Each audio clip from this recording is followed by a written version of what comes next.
The following program is a collection of stooges talking about happenings in the sports world. It is meant to be comedic informative. The opinions expressed on this show do not necessarily reflect the beliefs of their peers, their boss, or ESPN. There may be some cuss words because that's how humans in the real world talk. If you are young, please seek permission before watching any further. Hey, Why? let's go!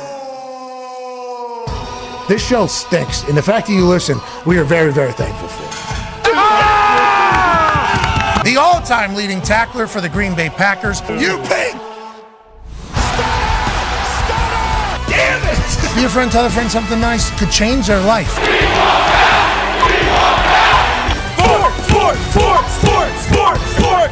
Hello, beautiful people, and welcome to our humble abode, the Thunderdome, on this Feel Good Friday, February 16th, 2024. This sports program starts now. Sports!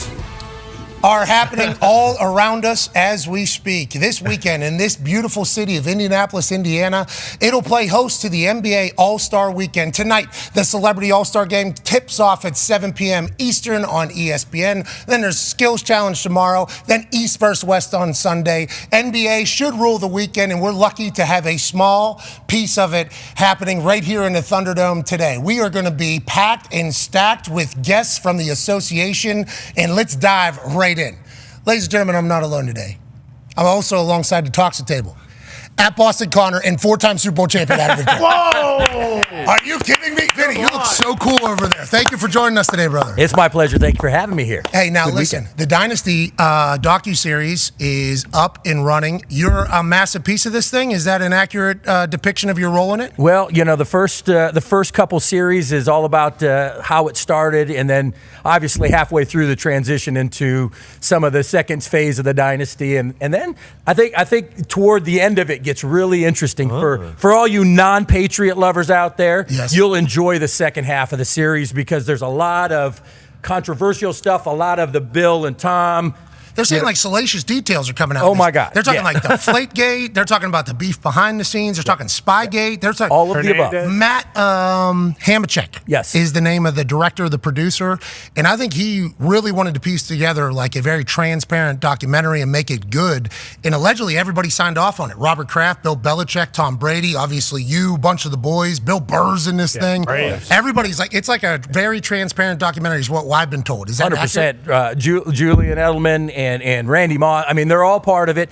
They talk very candidly about what was going on behind the scenes. So, you know, a lot of that stuff is, you know, I know some of it, but I was gone. I was already here. And, you know, I know a little bit of what's going on. But I'm kind of excited because they've kept it very, very quiet. We know kind of our specific part of it, but I don't know the other 5 episodes that I'm not part of. So Hey, it's you going to look- be pretty. It's going to be pretty awesome. Dude, You are so it's jacked. absurd. Stop it. You're so See jacked. his neck over here from the side profile? Holy shit. I couldn't even fathom. It's He ridiculous. goes straight from sternum, spine to dome, just like a And seeing old, barbarian caveman almost. seeing old clips, too. He was not this size when he was playing football. I didn't have I'll nearly tell you as that much much. free time either back then. Not free I had time. to kick footballs and figure that out. Well, I and don't- I also don't do that too much opportunity for stuff. You know, you and I both, we know. We had dreams and aspirations of these days Right. that we are currently living in right now. Right. You look amazing. We appreciate you joining us. You're not the only Italian on the stage. One half of the Hammer, Dahn. Cowboys Tone. Diggs is your Tone.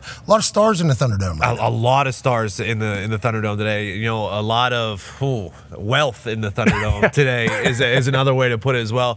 But anytime you could get more Paisans in the Thunderdome, it's going to be a good day. And having the top 2, top 3 Italian American NFL player of all time in the Thunderdome. You want to talk about Italian Americans? Jimmy Garoppolo suspended 2 games substance abuse policy. What? It just came out. Yep, literally just came out. James. Adam Schefter, Raiders quarterback Jimmy Garoppolo is being suspended 2 games for violating the NFL's performance-enhancing substances. That's PED, sorry, not substance of abuse. It was in my ear a little different there. League sources told ESPN. The policy violation is related to him using a prescribed medication without having a valid therapeutic use exemption. Per sources, this is an Adderall situation. Oh, I was going to say Viagra.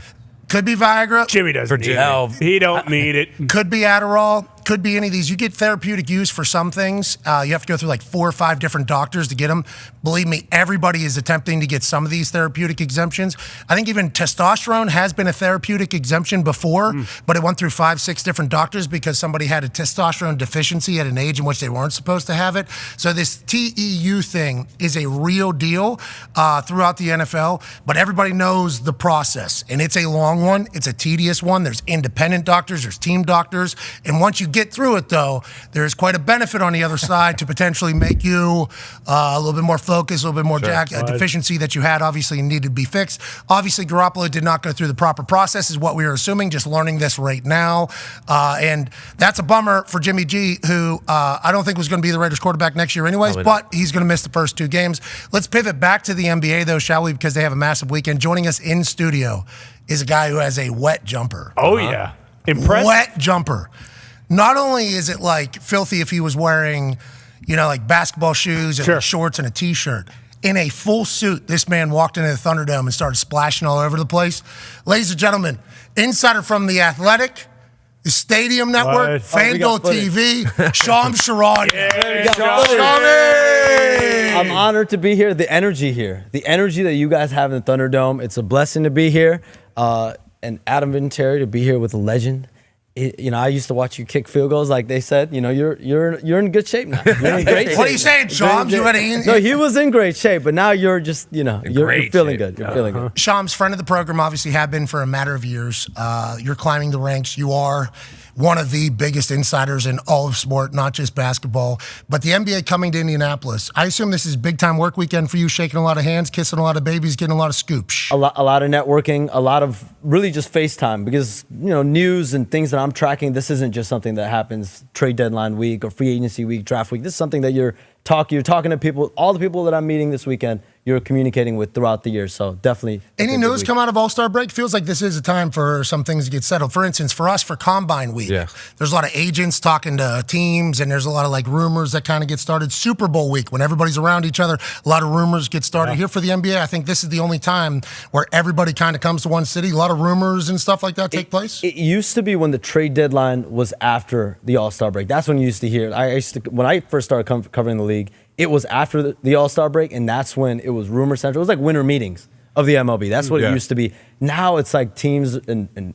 you talk to agents, teams, everyone's a little bit more relaxed. Really right now it's like buyout guys that are on the market. You have some teams planning for the summer, so you have a little bit of summer chatter right now, but a lot of it is the stretch run of the NBA season. Kendrick Perkins told us yesterday, he said, I said this on Get Up, I said this on First Take, and now I'm saying it on your show.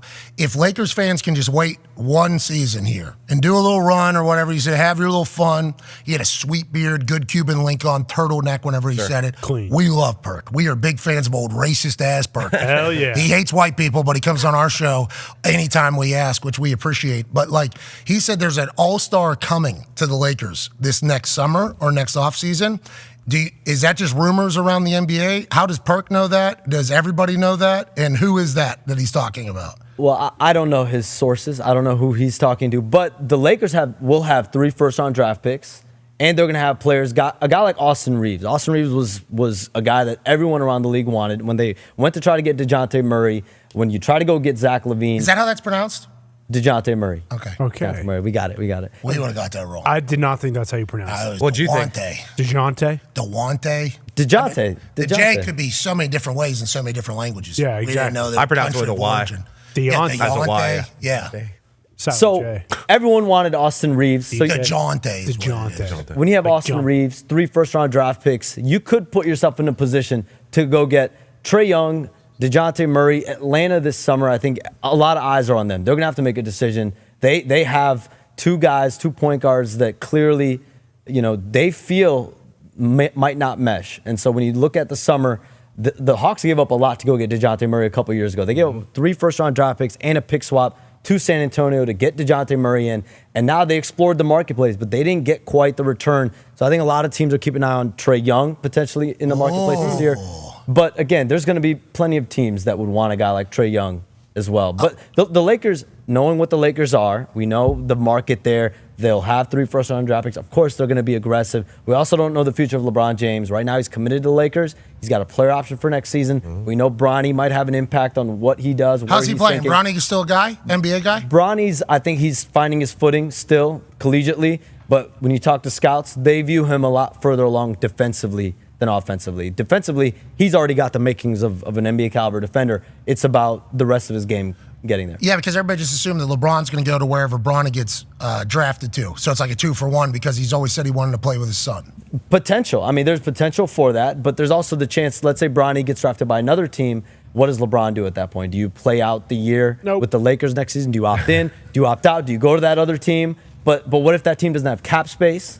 Do you take a pay cut? Like, there's all these different scenarios. I think LeBron James is going to have time after the season to figure out exactly what it is he wants to do. Connor has a question for you. Bronny also put out a sweet Photoshop of him in a Lakers jersey just yesterday. When was this? Is this confirmed? Yeah, this is from Bronny's Twitter account. We should not be telling Twitter you account. this. I don't think he has a Twitter account. We might have to double check that. I would do that too. That USC team stinks. Yeah, they're brutal. They're terrible. Yeah, but they got cool uniforms. Cool unis. And LeBron goes to their games. It's pretty cool. Yeah, I saw him walk in there one time. Yeah, everyone went nuts. It's a zoo. Yeah, it is. I saw Bronny's first game at USC.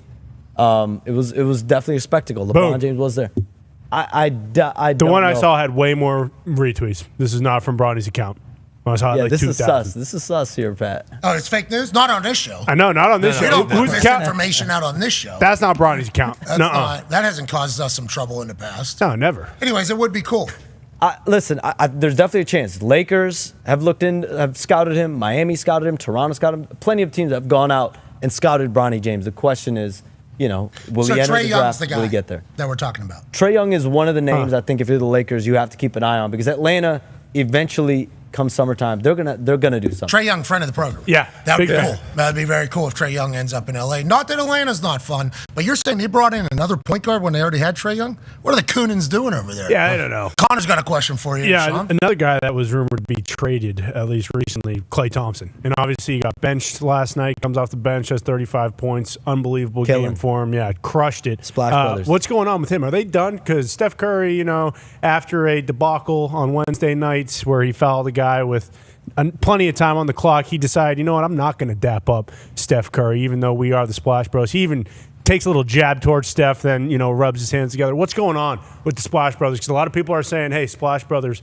no longer a thing. The era is done. So let's look at Klay Thompson going into the year. They discussed an extension. They offered him an extension around 2 years, $48 million. I think when you look at it, they just gave Draymond Green 4 years, 100. So if you're Klay Thompson and you're in that same realm, you get offered 2 years, 48. I think the extension, the lack of an extension, and then his free agency is looming. That's a factor, I think, just off the bat going into the season. And then he's had, an up and down year. Last night, amazing, and he's had these performances. He's shown still that he can be Klay Thompson. Like, he can go and help a team, I think, to a high degree. He helped the Warriors last night.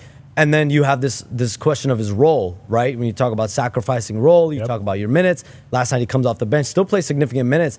But this is a guy, Klay Thompson, he's 4-time champion, all-NBA, all-star caliber guy, now coming off the bench. That's an adjustment. When you think about his contract situation, you think about the team as a whole, they're a 500 team right now, and they haven't performed. They suck. Yes, they do. I think they still have State potential. Warriors stink. But this isn't the Warriors that we're accustomed to, right? At least in this dynasty era. So when you factor all these things together, from everything I've been told, like Klay Thompson's this has been a stressful year for Klay Thompson. I think he's been going through it at different points, and I think he's doing the best he can to get through it. But he's set to be a free agent at the end of the season. From everything, I expect him to test the marketplace. I would expect both Florida teams. I would expect both LA teams. Austin. I would expect potentially Indiana. a couple East Coast teams to have interest in Klay Thompson. He's, as of right now, unless there's a miracle extension, he's going to test the marketplace.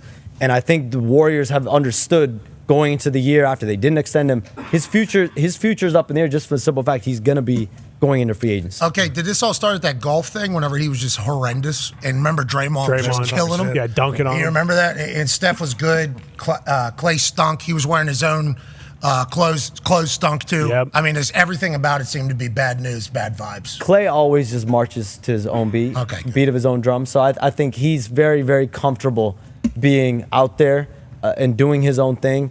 I don't know if that, if you struggle at golf, that might impact a lot No, of I things. mean, just Draymond was burying him and killing him. Remember, Von Miller was going to bat for guys that weren't his teammates. Let's talk about Draymond because we are huge fans of the Phoenix Suns. Huge. Love the Suns. That we love the Phoenix Pat and the Gorilla. Pat and Yeah, the went Gorilla, to I the think, game. have bonded for life. Now, the Phoenix Suns social media team kind of put me on Front Street when they posted the highest I've ever looked in my entire life. I think you were just The lights were bright. You were I mean, there was- Super They bright. brought happy their own moment. There was a lot lights in. going on that night. Yeah, there was a lot going on that They night. brought red lights. The social team and I certainly have a conversation to have at some point. But aside from that, the way the Phoenix Suns are run from the top all the way to the bottom, That's right. first class. Top tier. That's Kevin Durant's team now, right? Kevin Durant, Devin Booker, Bradley Beal. Why is Draymond Green calling Kevin Durant whack? Is there what the hell's going on? There's beef there? Well, Do we have beefs again in the NBA? We like that. I think I thought Dylan Brooks was the only guy that had beefs. Turns out. Now there's real beefs around the NBA now. there was a lot said by Draymond Green toward Kevin Durant. I don't think we can say a lot of it on these airwaves. Well, you would most of never it. because you're like Yeah. super professional. Well, you had me say the S word once. Which S one? word. SH, Stupid? the SH word, the 4-letter SH. How old are you?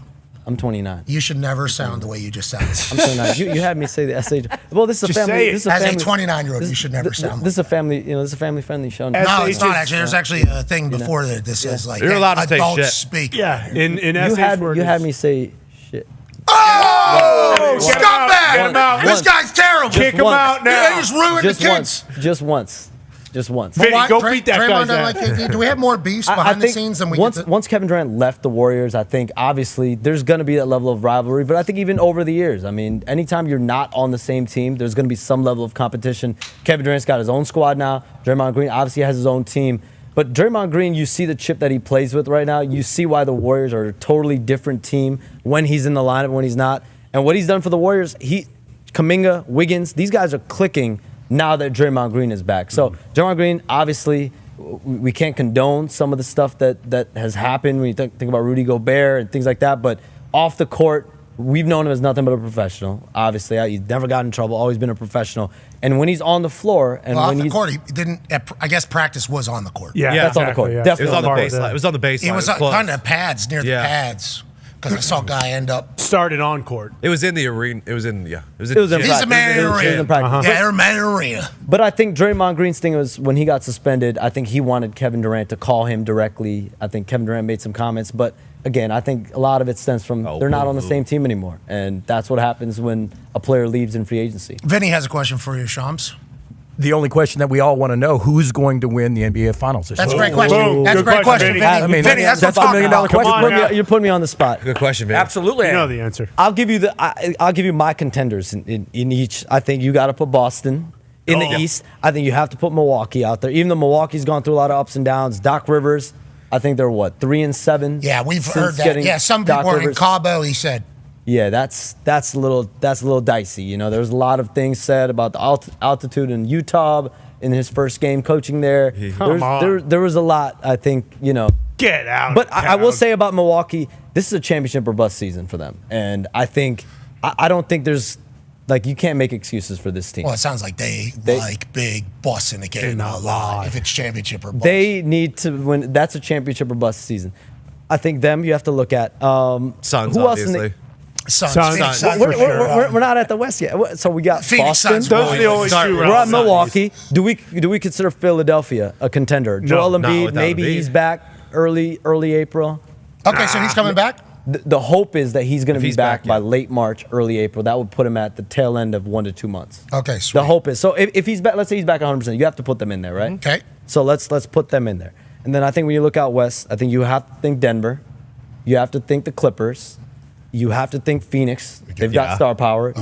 Now the question is, do you put Minnesota and Oklahoma City in there? Obviously, they're yes. Minnesota, OKC. So that's what 5 teams, 6 teams.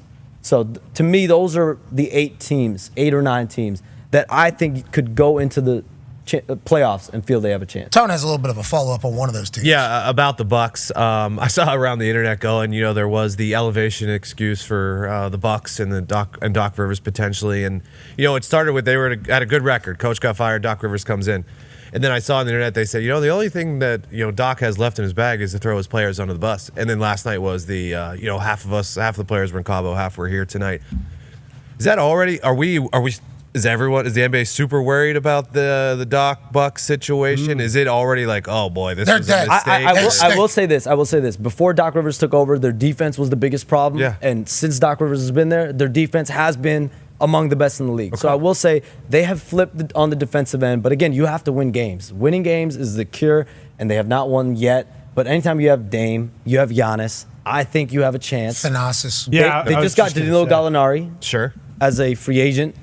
They were pursuing him. Argentina. A few other contenders were pursuing him. I think their team you still have to consider as dangerous. Okay, and are you and Kay Adams dating? I saw you send her something for Yeah, Valentine's got Day. her shoes. That's a great colleague of mine.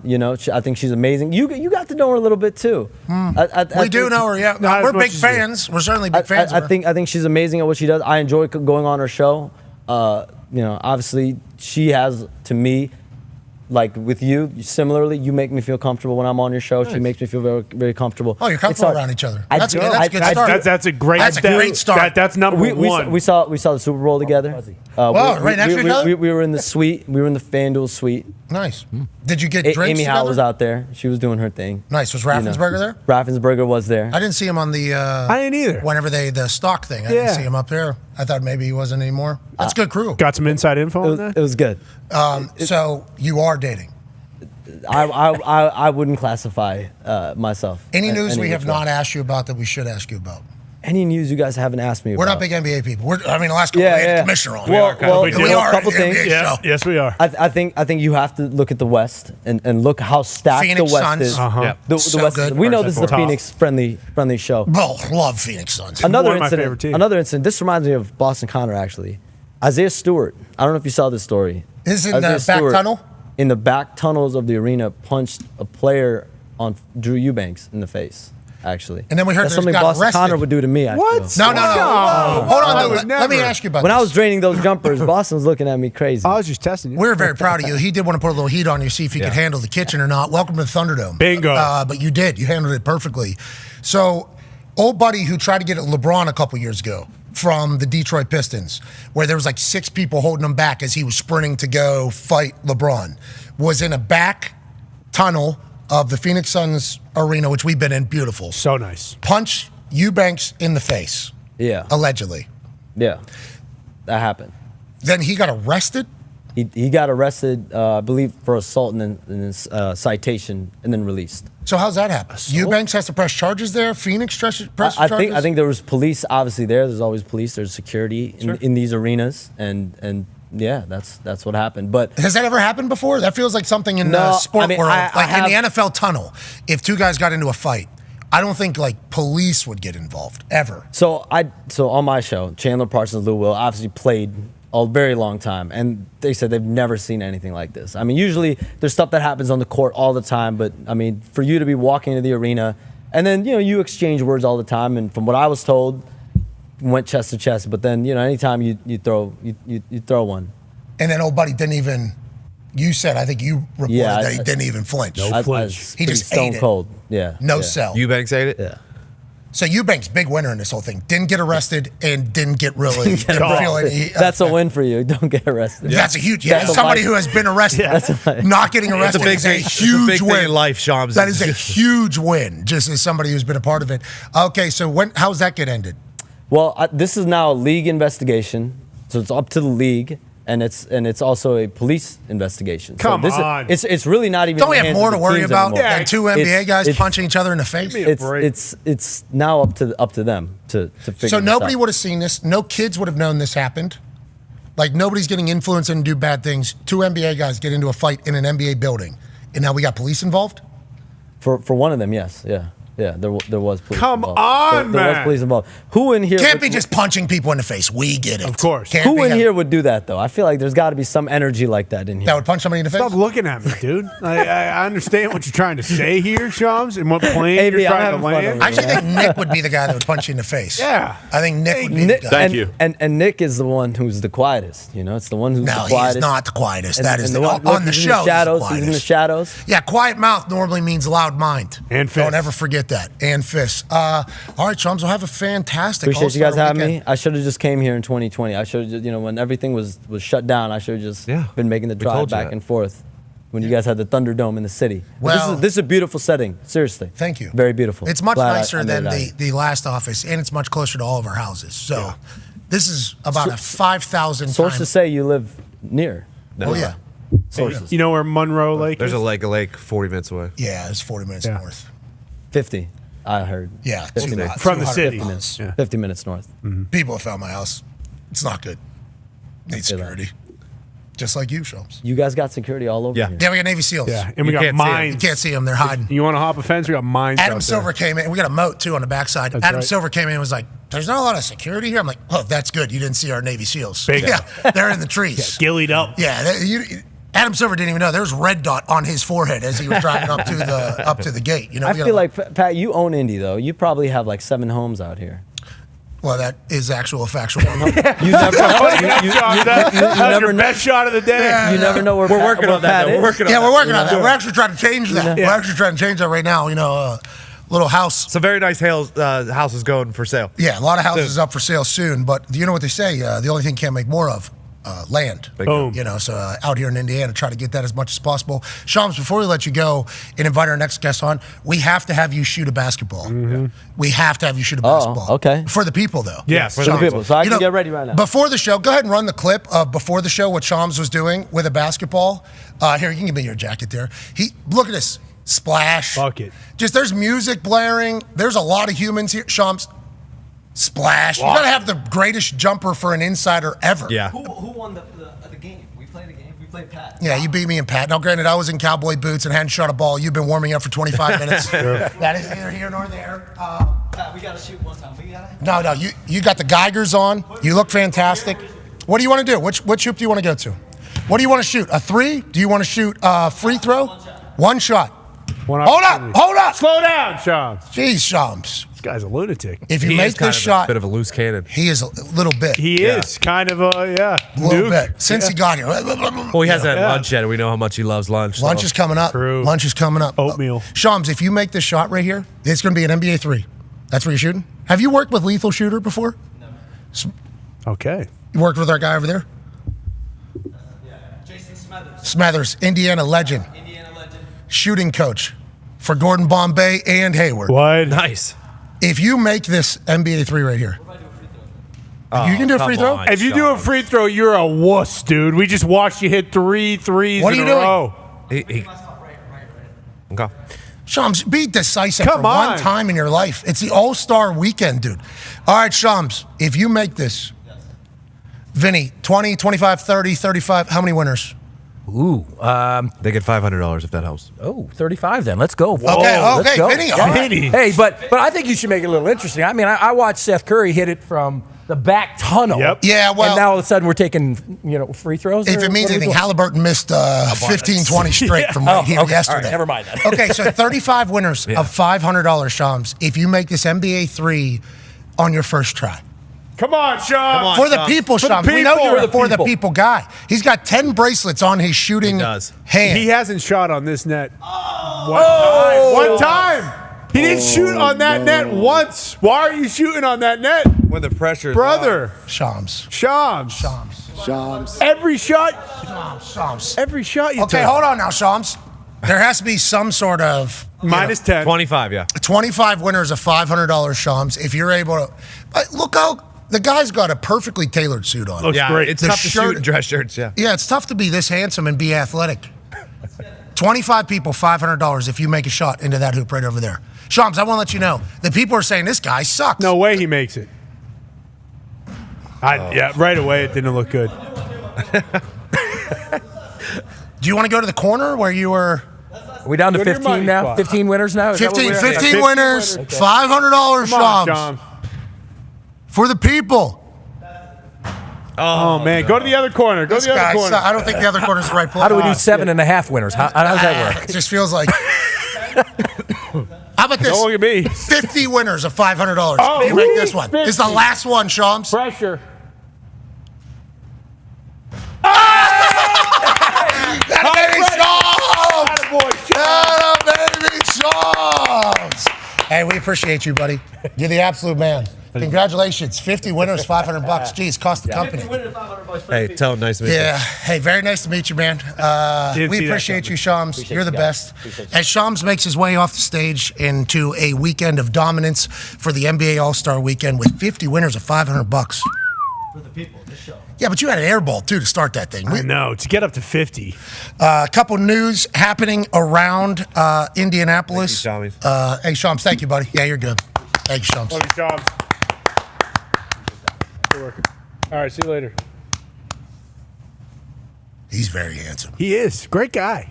Vinny, he's got that. Yeah, oh yeah, yeah, chiseled look, yeah. Did he tell us anything? Did we learn anything there? No, he did. There was something. Clay Thompson will be doing free agency this year. That's a big deal. Yeah, that is a huge deal. Yeah. Also, Doc Rivers are good on defense. Mm-hmm. So the whole narrative about the Bucks just being terrible since Doc Rivers coached them, that's not true. On the defense side of the ball, they've been better. They just can't find a bucket. They've been great. Yeah, that's it. It feels like, when they lost that loss last night, it felt like, yeah, they're good. That's fine. The good news for us is even though we don't know anything about the basketball world, we've seemingly had a bunch of people that have been able to join us. Joining us now is, I don't know how many teams are in the NBA, 31? 30, I think. 30, 32? 32, 30. One of the owners of one of the NBA teams, and this is a big deal. Ladies and gentlemen, the man who owns the Phoenix Suns, the governor of the Phoenix Suns, Michigan State legend. Go green. Go white. Pretty racist if you white people say that. Matt Ishmael. Yeah, Matty. Sir. Good boy, Matt. Thank you. Thank you. Hey, 1T, right? 1T. But it's not pronounced any differently. No, Matt. Hey, thank you for joining us. Oh, glad to be here, man. How old are you? 44. Man, hell yeah, dude. Congratulations, because I saw the Player 15 group promo, which pretty much talked about you being the guy on the Michigan State Spartans basketball team who wasn't scared to be there early and not scared to be the one to mop up the floors late. Every once in a while, you just need somebody on the team who's willing to do anything for the team, and you're hoping to inspire others to buy in, basically. This is the group that owns the Phoenix Suns, the Player 15 group. Is that accurate? Yeah, it's basically just bringing everyone together. We got the Suns, we got the Mercury, we got the G League. So bringing everyone together, Player 15 kind of encompasses it all. And these videos of you diving on the floor, and fighting, and then mopping up afterwards, it's like you're the perfect guy to be owning a team, because I think a lot of us, I can help you with that. A lot of us players, we always hope that a player will end up in ownership role so that then they can make some changes from a player's point of view or from our perspective. So I want to let you know, even though you're not in our sport, we're very appreciative of what you've done and what you've accomplished and how you've gone about doing your business. Oh, thank so you. Congratulations, and we appreciate you. Yeah. I love it. All right, let's talk about this now. I'm having the best time. It's great. How has it been being an owner? A little bit different than what you expected? More fun, awesome, every part of it, because I'm a fan, really. I'm a fan that owns a team now. And so now I get to do all the things that as a fan I always wanted the owner to do, and just whether it's getting TV or trading for players or just being involved. I love it, man. It's been the best. So you bring in Kevin Durant. Obviously, that's a big-time move. Then Kevin Durant, Devin Booker, they're kind of the crew. We're planning on winning, right? That's what we're in this for. That's the goal. That's the plan. Win the championship. That's what we're trying to do. Okay, so speaking of championships, Michigan State has not won since, when is it, Foxy? 2000. Okay. Jeez. Were you on that team? I was on that team. Hell yeah. I took the last shot in the game, missed the layup, but, we won. Didn't matter. But Foxy still calls it January, February, Izzo, April. Is that a fair? He's the best. Izzo is the best, not only a great coach, but the best guy. But, watch this team. You even watch this team right now. They're not even ranked. You watch out for them. Final Four's in Phoenix this year, too. Basketball center of the world coming up. You still follow along with Michigan State as much? Oh, I love it. Coach Izzo is my guy, and the players there, I love watching them. So you found a United Wholesale Mortgages, UWM. Were you a part of NIL with Michigan State before you owned the Phoenix Suns, or? Not really. Not really much on NIL stuff, but more just I gave some money back to the school, helped them build a football facility, just doing the right thing, giving back. So tell me how you get to the Phoenix Suns, because that feels like pretty far away. Do you have any connection with the Phoenix area? Because we love that city. So nice. Phoenix is like the greatest city. We are big fans. No, I love it. No, I had no connection there. Wanted to be an NBA owner, dreamt of it. Phoenix was like, could you ever own a Phoenix Suns? That's you want to spend some time in the winter, that's where you want to go, right? Absolutely. And so I live in Michigan still. That's where my kids are. That's where I live. And I'm out in Phoenix all the time now. Suns and Mercury. I'm having the best time with it. And no connection originally, but now I have a house there. I'm there all the time. I was there at that other night, Wednesday. I'm there almost not all the games, but a lot of them. Yeah, well, I would want to live there. I think I'm probably going to live there, actually. Yeah, I hope one day. I sure hope. It's so beautiful. And it has everything. It does. Their hockey team sucks. It's the worst in the league by a mile. The Cardinals trying to figure it out. Kyler's a dog. Yeah, but the Phoenix Suns are the team out there. Do you feel the energy? Do you feel the city of Phoenix behind the Suns? Energy's fantastic. The Suns fans are the best. I mean, honestly, we got the best fans. And, man, the energy out there, we've never won a championship. So that's what we're trying to do. We've never done it there in Phoenix, and we're going to go win it this year. Okay, so I watched Semi-Pro, and I seen Jackie Moon trying to figure it out. The owners' meetings. What are those like? How much say do you guys have? How much gets done? Like what you thought it was going to be as an owner versus what it actually is. Is there anything whenever it comes to like making decisions about the actual game or rules or free agency that has kind of blindsided you, or do you feel like you have actual say in the league? No, I feel Adam Silver, I think, is an amazing commissioner. I know you guys had him here the other day. He's just on top of everything. He's in the weeds of everything. The other owners, like you're there, you're talking about things, you're talking about new rules, and we voted on some different changes. So it's actually more in the weeds than I thought. It's not as like just whatever happens. You're actually doing it, talking about it, trying to figure out making changes to make the league better. It's for the fans. How do you make this thing better? So it's been pretty good. I've only been here a year, so I'm learning. I'm the young guy, the new guy on the block, but I'm learning and enjoying it. Who'd you get into a fight with? I forget that. Jokic. Yeah. I didn't get in a fight with him, but he kind of pushed me a little bit. But we're good. We're good. Yeah, I mean, he probably didn't think that the guy this young looking is the actual owner. Connor's got a question for you, Matt. Yeah, the other part of the NBA, I feel like that happens a lot, and it's happened a lot in Phoenix, is when you don't win the championship, how hard it is not to just blow up the team. And obviously you haven't blown up the team per se, but when guys come and go, like Chris Paul, DeAndre Ayton, after every season, is it hard not to just be like, okay, how do I do this? Like, how do I get rid of some guys? How long does that kind of like encapsulate your life when you guys haven't, made it all the way? You've gone to the finals, but, won the trophy itself. Yeah, you're evaluating it all year. So every player, every coach, everything, we're doing strategies, and it's trying to build the best team. We just made a trade at the trade deadline. We had some great players. We made a trade, and we got Royce O'Neal, and we think we upgraded our team. We're trying to win the championship. Like I said, I'm a fan. What the fans want, they want us to win. Yeah. And we're going to try. It doesn't mean we're always right. We're not going to win every year. We always know that, but we're trying to win every year, try to do everything we can. So after the season, but throughout the whole time, like, how do we make our team better? How do we compete with the best teams? Obviously, Denver's the champs from last year. How do we go out there and hopefully beat them? Are you hands-on with that? Because basketball, obviously. Played college. Yeah. I mean, there's not a lot of owners that played collegiate basketball at Michigan State or won a national championship. Oh, yeah, I assume you're pretty hands-on with the whole operation? Every detail. I mean, that's how I run my mortgage business, how I run the basketball business. Every detail from the trades I made with the women's team. We just made a great trade for Clea Copper on the women's side, the Mercury, like the NBA involved with everything. I got great people around me. They actually help me do all the stuff, and I have to give my thoughts. You just want to know about it. Oh, yeah. I'm very involved with it. Like I said, you got to talk. I can watch a little film. I'm not James Jones, my GM, but I'll watch it and talk to him and strategize. But I love being involved with it because I love basketball. I know the game a little bit. But if you want to be great at something, you got to be all in. And I'm all in with the Phoenix Suns and Mercury. Are you worried that the Indiana Fever are about to just take over the WNBA because Caitlin Clark's coming to town? Sorry about it. Yeah, no, we wanted her. She'd be great. I wish we could have had her, but they're going to be good. She's an unbelievable player. You see her last night? Oh, I mean, she's sick. Stud. She's sick. Phenomenal. I mean, I love watching her anytime. Big Ten girl. Yeah, Big Ten girl. I wish she was coming. She's coming to Phoenix, man. She's not. Nope. I know. She's a favorite. Okay. These Iowa Hawkeyes fans need to shut up too. Last night, as they're celebrating her breaking the record, like one more year, I had to mute the TV. Oh, yeah. I had to mute TV. I'm like, she's coming to Indianapolis. Yeah, her brother mentioned, hey, good luck with your future, and he threw in WNBA. So if her brother's saying that, he knows, hey, Caitlin's done what she set out to do. Time to set records in the WNBA with the Indiana Fever, baby. But I do appreciate the fact that the Hawkeyes fans understand what they have in Caitlin. Yes. They are showing up. She's box office. She's unbelievable. Every arena she is selling out. Yeah. And then obviously last night with history on the line, she's not even nervous, not tight. Like when Steph Curry was coming up upon the 3-point record, like there were some shots not falling that Steph would normally knock down. Then once he got the record, it feels like he had a sense of relief. She came out, boom, boom, Buckets. boom. First 8 points. Unbelievable. And then she goes for 49. It's like she's an absolute killer. Now, and obviously you play college ball, you're a player 15. We know what that means, okay, with the whole story you told.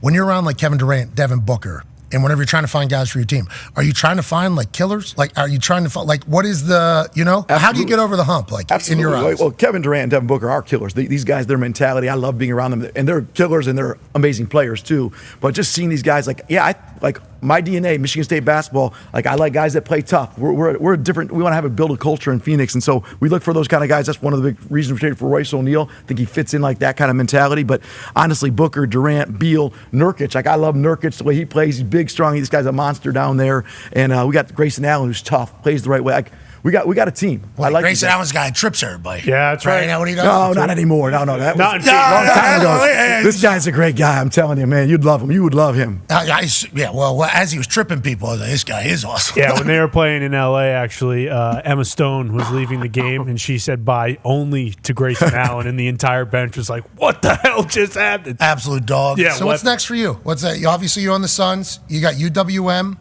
Any other ventures that you'll get into? No, I just want to try to win.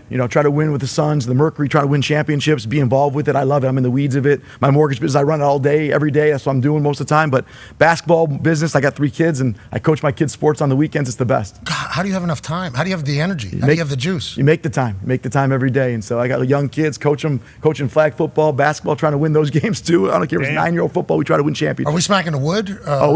We compete. We try to compete and win every day. Are you up like 4 a.m.? Have like a 4 a.m. Suit and tie every day in my office. Not here today, but suit and tie every day, 4 a.m. in the office. Pontiac, Michigan, grinding. Are you kidding me? No, that's what I've done for 20 years. How much are you worth? Do you look that up? I don't look it up. I just did. What is it? $8.1 billion. Okay. All right. Pretty good. Pretty damn good. Okay, so $8.1 billion. Coming and going depending upon the day, however that whole thing goes. You're in Pontiac, Michigan still. You're coaching all 3 of your kids' stuff. Oh, yeah. You're hands-on with everything in the Phoenix Suns and the Phoenix Mercury. And you're still running your mortgage business. Love it. How long is it? Is this sustainable forever? Is this Man, I got energy. I love it. You wake up excited. You were excited every day. I love it. I love what I do. The kids are most important. My mortgage business, the basketball businesses. I don't have much time for anything else, but I'm loving it. When do you work out? Do you have like? No, I don't. Look at me. I don't look like you. I'm just. No, I'm on science. I'm taking science. Yeah, you got to share it with me. I need to figure it out. I'm not looking that good anymore. Hey, there's some stuff you can just take. I mean, yeah. I'm not saying he's on anything, but he's working out heavily with his son too as a bodybuilder. But there's some stuff that'll get you. All right, I need some of that stuff. I don't think you need anything. You're doing okay. All right. Were you? I don't want to say self-made because everybody has help, but like, how'd you get in the mortgage business? Yeah, joined the company as 12th person. 12th person. Originally, my father, who's a lawyer, started the company, it's side business. I joined as the 12th person. Now we have 7,500 people. I bought the company 10, 15 years ago when we had a couple hundred people building it. And so, yeah, I don't know, you call it self-made. If you don't want to give it self-made, give credit to my dad. My dad's an amazing man. I love giving him credit, anyone credit. I'm just grinding every day. Yeah, you're up at 4 a.m. every day. Weapon. In the office, suit and tie. In the office at 4 a.m.? Yeah, not getting up. 4 a.m., I'm in the office. What time are you? So what, that's 3:15? 3:30, 3:29, Do you hit snooze ever? No, I don't need an alarm. I just get up. Oh, my Get up. I God. just go. Oh, you're an alien. Psychopath. Sounds like it. So what time do you go to sleep? 9:30, 9:45. Now with the Suns game, it's throwing me off a little bit. Now the Suns play late, so now at some of those days I don't get into the office till like 6:30. But slacking. 3-hour time difference, 2-hour time difference, depending on the time of the year. Golly, you're a weapon, dude. Have you always been like this? This has been 20 years. Been doing it for 20. I'm not that smart, so I have to outwork everybody. That's how I built my whole business. I've just got to come up, grind, outwork everyone. Same thing with basketball. I'm learning it. I got to outwork everyone. I'm not the smartest guy. Do you still play a little bit? I can play. Still got a jumper? Yeah, a little bit. You still play pickup in Pontiac? Yeah, I play with some buddies every once in a while. So I played at Michigan State. A bunch of my old teammates work at UWM with me, my mortgage company. So we play on Tuesday nights at my house sometimes. Have a little game. So we got some NBA players, and I got guys that can't make a layup. I got my kids sometimes play. It's a heck of a time. How do you do it? You do pretty good. I'm okay. I can make some shots when the game's not like we screw around and then eating gummy bears and stuff during the games. But when the game gets on the line, it gets competitive for the last 2 or 4 points. Any of those Michigan gummy bears, or just no? You're not doing business. Just good old gummy bears, Sour Patch Kids. I had a question, and I apologize. I don't know all of the details, but I think last year you left Bally's, and then you decided to go with all the local games on your own network. Is that correct? And I think you did it for free. Is that correct? For all the local. How's that working out? Was that great. been a great decision for you Well, moving forward? How much heat did you get for that too? Yeah. Well, so I got all love from the fans, right? Because they used to have to pay. So the way the NBA works is you give your media rights, you pay and they pay you. Bally's or Diamond Sports pays you $30, $35, a lot of money, and then they sell it to the fans. And then I said, we're done with it. Give it to the fans for free. They should not be able to watch the game. It's their team. It's not my team. So we gave it to them all for free. No money coming our way on that. We split the advertising, so we make some of the money back, but it's the right thing to do. It's not my team, it's their team, and we have run my business my whole life as money follows success. Go do the right thing, do the successful thing, put a winning product out there. We'll make money down the road, and so it's been great, and the fans love it, and I think more NBA teams will follow it as well. I think Ryan Smith, who I was on your show recently, he just did the same thing, and you'll see this is going to be a new trend. No more of this pay to play, pay to watch. Just put the games on TV and let's watch them. Yeah, if you build it, they will come. Absolutely. That's obviously from the great baseball, but it's like a life too. Yeah, and if not, you know what? The owners, we're all doing okay. What was that? $8.1 billion. So it's not about money. Nobody cares about the owner. Like someone's like, oh, your luxury tax bill went up. I'm like, no fan cares how much I pay in luxury tax. They care if we win. And my job is to do what they want, and it's not to try about how much money I make or how much money. Let's just go talk about winning. Well, you talk about if you build it, they will come. I think you just put $100 million into the Phoenix Mercury's practice facility. Only one in the WNBA. Is that accurate? Yeah, the best in class. We want to take. You invest in something and things happen good. We made some great trades. We're putting money. WNBA is great. I don't think if you saw Caitlin Clark. The WNBA is going to take a step up in the next 10, 15 years. You watch it. I'm excited about it. When she comes here, she'll sell out. She'll sell out our arena because not just Indianapolis people who have been fans of the Fever for a long time. Everybody in the Midwest will travel to come watch her. For sure. With the way the Aces have been playing, with the way New York Liberty's been playing, and I assume the Mercury are going to get in. If you're building a $100 million practice facility, I assume free agents are going to want to come there as well. Absolutely. How come not all people with money understand that? So, it feels like there is, and I don't want to say I'm at war with olds, but I am. I kind of am in our industry, okay? And there's always a cut corners, save money, cut costs type situation, as opposed to hey, if you invest money in something, the return will be bigger. As opposed to the little bit of money that you can make off of saving money, if you actually invest money into something, the returns will probably come back bigger.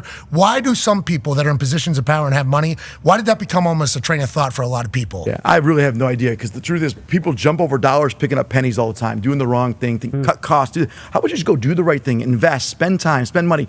Money follows success every single time. And so, too many people, I guess, I have a different mentality. I run a business all day. A lot of people invest and watch things.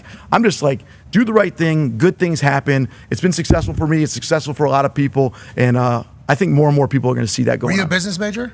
Business major, Michigan State. Go green. Go white. Go white. Let's do it. Do you feel racist when you're saying the second half of that? I feel supportive. Michigan State. Yeah, because Spartans. I'll put Foxy in a spot. We were down in Houston. We were the only white people in the entire place. Yep. And we were walking through, and just right in the middle of that thing, I go, hey, Foxy, go green. He responds with a go white, and I just bail out of there really quickly. But Michigan State has a lot of great things. Boy, there's a lot of headlines made about Michigan State going the opposite direction. Certainly. I think we need to talk about you being a Michigan State product a lot more than we do. That's on us, Fox. And that team he was on, that molded specifically the area of Lansing, but the state of Michigan. Everyone wanted to play basketball for Tom Izzo, and quite honestly, everyone wanted to be Ishbia, that last guy on the bench, the gritty guy, the hardworking guy, the whole thing. So that's why I played basketball my whole life, because of that. And everyone in the Lansing area, same kind of thing. You fathered Foxy. Seriously. I'll take it. That's the nice words. I appreciate that. I'm proud to be part of it. Izzo's the best. Michigan State's great. We got some great Michigan State players in the NBA too. We got some good things, but just good people there. Fox, you got a question for Matt? Yeah, Matt. I'm going to follow up on that. You're very successful. Your business is very successful. You still live in the state of Michigan. I love the great state of Michigan, but I'll say it for a fact, there's a lot of better places to live. Whoa, Foxy. Why? Jeez. Just why? Yeah, that's real. What the Yeah. hell? I love it. So I love it. It's where my kids are. It's negative 10 degrees. It's cold. Oh, yeah. Listen, Very I got the cold. Suns in Mercury. I go out to the Phoenix quite a bit. I get out there. got a business trip, babe. Got a business trip. I'm out of town. I'm going to go spend time there. But I love Michigan. Great people in Michigan. Great people. Spartans are an hour and 15 away. I got my kids there. My business is there. Pontiac, Michigan. We're grinding every day. And so just trying to be the best that we can do. But yeah, I get it. I'm in Arizona a lot nowadays. I enjoy it. Yeah, it's very smart. Sense. You said your business degree from Michigan State. And are you a good card player? I can play cards. What are the hobbies? Golf? No, never. Yeah, because you live in Michigan. Yeah, it's 5 Golf hours. I've got sucks. 5 hours to do that. So So long. Yeah, So it's- cards, hobby? No, I don't really coaching my kids. I'm not that much fun. I gotta hang out with you guys more. This is more fun hanging out with you guys. No, Shoot around the Thunderdome. I gotta be around you guys. Well, listen. This is it. You don't let us make you dumber. We need more people like you. Any other aspirations going forward? Are you going to run the presidency or anything like that? No, man. We gotta win. We gotta win a championship. I'm trying to win his Suns and Mercury. That's all we're trying to do. How did the sports book operate inside the Suns arena go? Has that been going well? And has there been like any backlash? And do you think other states like Indiana, for example, who's legal online sports gambling, do you think they're going to start putting in sports books all over? I think so. I think it's just engaging for fans. I think fans like it. So we have it in the FanDuel thing in our arena. It's been great. People are there before the games. Like they enjoy that. And so it's all about the fans. Basketball, it's entertainment. What's best for the fans? What makes it more engaging for them? And I think that does it. It's not a huge thing either way. Like I don't never really bet on sport. I'm not really into that thing. But at the same time, fans do and they enjoy it. Now they care more and they enjoy it. It's cool. Steve Ballmer built that new place for the Clippers. And the first press conference, he said, toilets! We got more toilets than anybody else because we want people not in lines to take pee. We want them in their seats watching the team. Like, how much do you have to balance? Like, we went down to the Atlanta Hawks. Atlanta Hawks have this beautiful setup where, like, people are hanging out. You get to go to the bar. Food. There's not even, like, seats. You're just kind of standing. But I found myself not really paying attention to the game, but I would certainly go back to a game. How much do you have to balance, like, all right, we want our environment to be a home court advantage, but also we want people to know that when they're coming to one of our games, it's going to be a great time? Is that something you're hands-on with? Yeah, very hands-on with it. I'm every time out, there's got to be entertainment. Because, husbands, wives, kids, not everyone loves the basketball game, so they're there for the whole entertainment. So I think making the arena a great place for people. Now, you got to have the home court advantage. And luckily in Phoenix, we got the best fans. They're all in. They're going crazy. It's all good. But you want to make it fun for people. Not everyone wants to watch every aspect, every minute of the game. They might want to go to the FanDuel part. They might want to go grab a drink or a cocktail. We've got to create some cool kids zones. So we try to do a little bit of everything, balancing that. But you definitely want to have them watching the game and cheering on your team. How about that gorilla you guys got? Dog. He's a weapon. That gorilla's a weapon. Oh, yeah, he is. Do you drink anything? Yeah, I'm a vodka guy. Grey Goose. Nice. Oh, okay. Yeah. With what? Sprite? Soda? Lemonade. I'm not. It's not really tough. I'm not that tough, but vodka lemonade. Been doing it my whole life. Wow. No, the fact that you still drink vodka lemonades, I think we like. Respect. Yeah. 40, it's a summer drink. I'm doing it. Yeah. Absolutely. Tone's got a question. Yeah, for I you. do. I was going to ask about with the FanDuel being in there, and you talked about how the fans like it. Have you heard anything from the players like, hey, fans are heckling me because I didn't hit my points total night or anything like that? Have you heard any of the negatives from the player side or anything like that? Never once. Okay, never good. once from one of my guys about that stuff or just never really about that stuff. You hear some stuff about that, like fantasy stuff, but I really haven't heard it from our guys at all. They love it. I think our guys love that fans are engaged and care. Sometimes we're on the road, you get some fans yelling at our guys, but not really on the FanDuel stuff or on the sports betting stuff, at least that I've seen. Do you talk to your players? All the time. Okay, so you're taking their feedback. Hey, what can we make better? How do we make better? Has any player, like when Kevin Durant comes over and you have a conversation with him, do you ask him like, hey, what has it been like in some other places that maybe we don't have? Is that happening? How can I run a business if I don't talk to my players? I talk to every player on my women's team and my men's team. Talk to them all the time. I text with them. I have dinner with them. I'm around these guys and gals all the time. I'm learning to get better. And so do I ask them? Of course I ask them. I tell people that came from other teams, like, hey, what do they do better than us? Because we're going to do better than that. Like we like team dinners on the road. Okay, we got it. How do we make the hotels better? What can we I'm trying to be the best. We're trying to be the best franchise in all of the NBA, all of sports. Like, how do we do that? You got to invest. You got to find out the players actually know. They've been, at this place we did this, or hey, I love this. Like, take care of your guys. Do the right thing. Take care of your girls. Like, that's what we're trying to do. And so every detail I'm involved with. Do you think because you're an athlete that's quite an advantage over everybody else? Because you're like a suit. You are a suit. Yeah. And you're in a suit. 4 a.m. 8.1 billion, but being an athlete, I think is a weapon that the suits don't have. I think it differentiates because I've been there. I've been in the locker room. I've been part of that, and they understand that I've done it. I'm also younger. I'm a little closer to a lot of their age. I think I'm the youngest owner in sports. It's like I've been there with them. I played with them. Kevin Durant's 8-9 years younger than me, so it's not like we're that far apart. But the thing is, I know what it takes because I've seen it and I want to be involved. I've never done it in the NBA. I've never done it in the WNBA. You know who's done it? Some of my players. My head coach has won championships. So ask them. I don't need to reinvent the wheel. What works? What doesn't work? Let's try to do more of that. Let's build a new film room. Okay, we got you. My job is to be the best owner. Their job is to be the best player, best coach, best medical trainer. We all have to play our roles, and that's even what Player 15 is about. do your role, be the best at it. It's all about team. Has there been a price of something that's come across your desk? You're like, I'm not paying for that. Like, I feel like I'm getting ripped off. No, not if it's going to help us win. So I say, hey, listen, like we did the trade deadline. They said, oh, it's going to add to the luxury tax. I said, is Royce O'Neal going to make us better? Yes. Okay, then what are we talking about? No fan's going to be like, good job saving money in the tax bill. Like, Ishbia is really great. No, they don't care. They want to see a championship team out there. Let's do what it takes. Do you feel obligated because you're new to the team? Like, you got to earn almost credibility with the fans? I'm going to be doing the same thing in 40 years. You'll be talking to me about the same stuff. Like, no, I'm not trying to do it because I'm new or I'm old. Like, I just want to do the right thing. Like, I'm doing what the fans would want. We've all done it. Like, oh, if I was the owner, I would do this. Like, we all played fantasy stuff.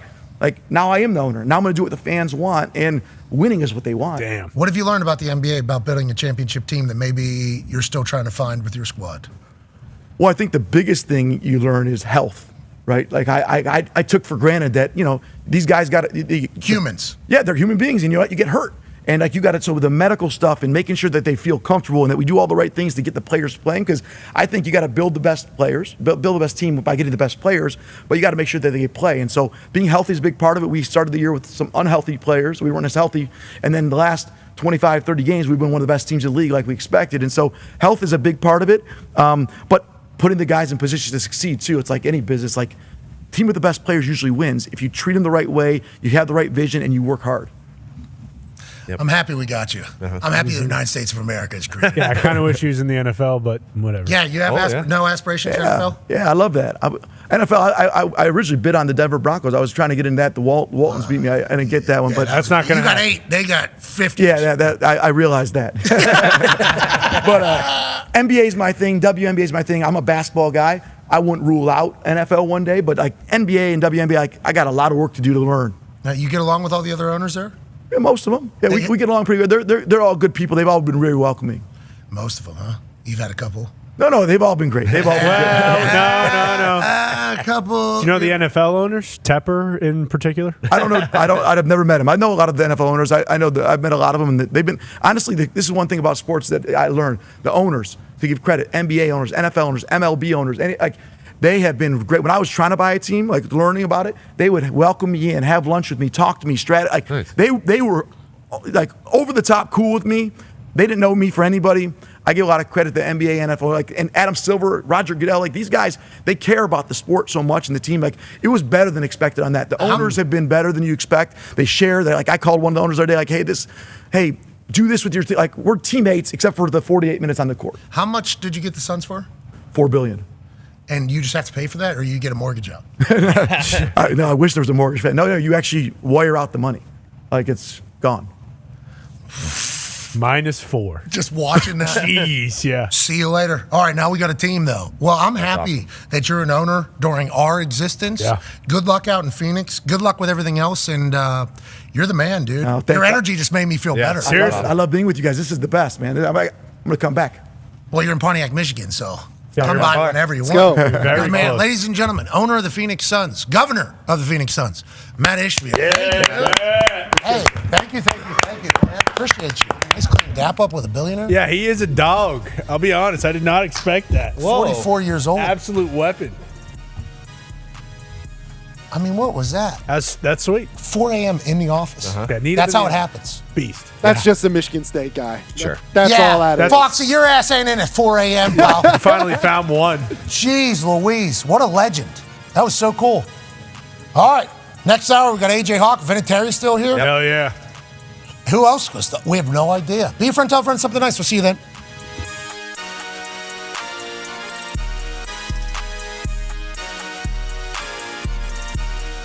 Now is a man who will be compared to forever whenever they're talking about GOAT conversations in the sport of football. That's because he won 7 Super Bowls, was consistently dominant for more than 2 decades at football. Ridiculously handsome, so absurdly handsome. An underdog story too, picked at 199 of the NFL draft. Not a top 5 pick, not handed anything, and then what did he do? He went to work, did his job, became the greatest of all time, and now a phenomenal businessman and a great representation of the greatest league on earth. Ladies and gentlemen, Tom Brady.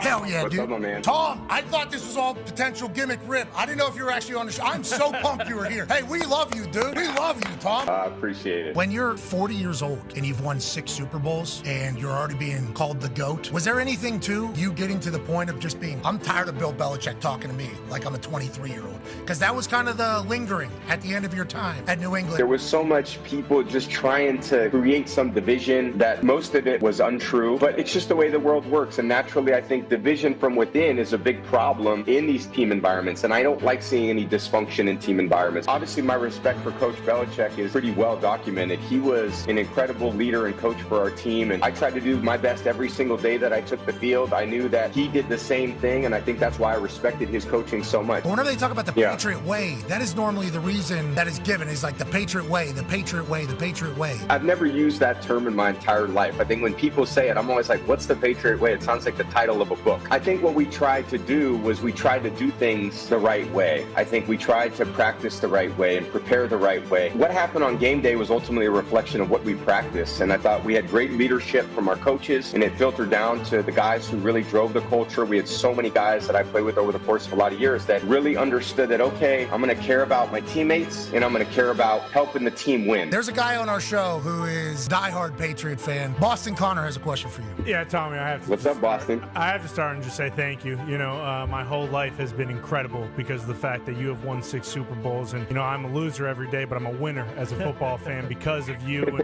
what the Patriots were able to do. So thank you. What do you think the new era of New England with Mayo is going to be? Him coming back into coaching, I think is great for the NFL and certainly great for the Patriots. He's got a great understanding of how things need to be done. I think Gerard does an incredible job relating to everybody in the locker room, all the coaches, and I think he'll do a great job. Going into the booth, are you utilizing the same thing, hearing what people are saying about you going in there? And how do you balance that while still being a human? The broadcast going to be 5 years from now is going to be hopefully more improved than the one that starts on day one. So I'm going to go in there with the opportunity to start and learn, and I'm sure by the end of the year I'll feel more comfortable. I really want to be a great ambassador for the NFL and the game. I love The following program is a collection of stooges talking about happenings in the sports world. It is meant to be comedic informative. The opinions expressed on this show do not necessarily reflect the beliefs of their peers, their boss, or ESPN. There may be some cuss words because that's how humans in the real world talk. If you are young, please seek permission before watching any further. Hey. Why? Let's go!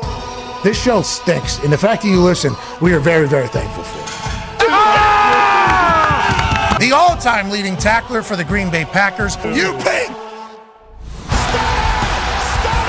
Damn it! Be a friend, tell a friend something nice could change their life.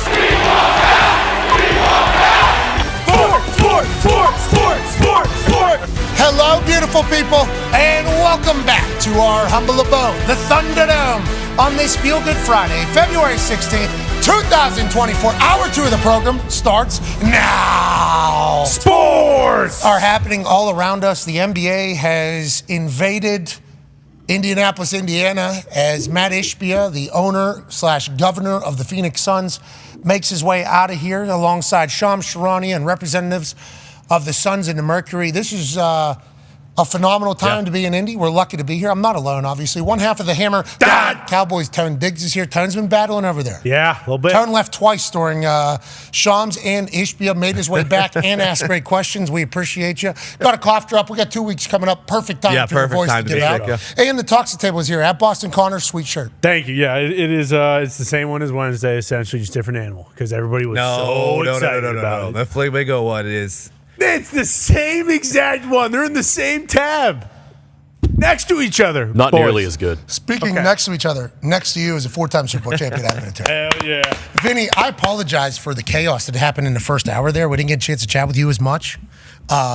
This is not what it's normally like. No, it's awesome. You know, I really, really enjoyed it. Like, I'm not a huge basketball guy, never played it, but listening to the Phoenix Suns owner, I'm like, What's his name? If you had to Matt, guess. and I can't. Don't ask me how to spell the last name. But he's a baller. Like I sat there and listened to him. Like I wish every owner had the same pizzazz thought about, like, how do I make my team win? Like, he's less about, obviously, $8.1 billion. Yeah, but he saw 4 of it go. Right. And he's not about, like, hey, how can I make more money? He's like, I want to win. And that's the cool part, because he played the sport. I think guys that have played, that become owners, understand both sides of it. And I was just excited. I literally was sitting there going, if I was a basketball player, I'd want to play for him. You Yes. know what I mean? The whole it was time. amazing. Yeah, I Well, loved it. There's a Dynasty documentary happening about Robert Kraft, who was once a fan of the Patriots. Yes. Then bought the Patriots. It's like he was never scared to invest. Like, just a few years ago, they spent $100 and some million on one day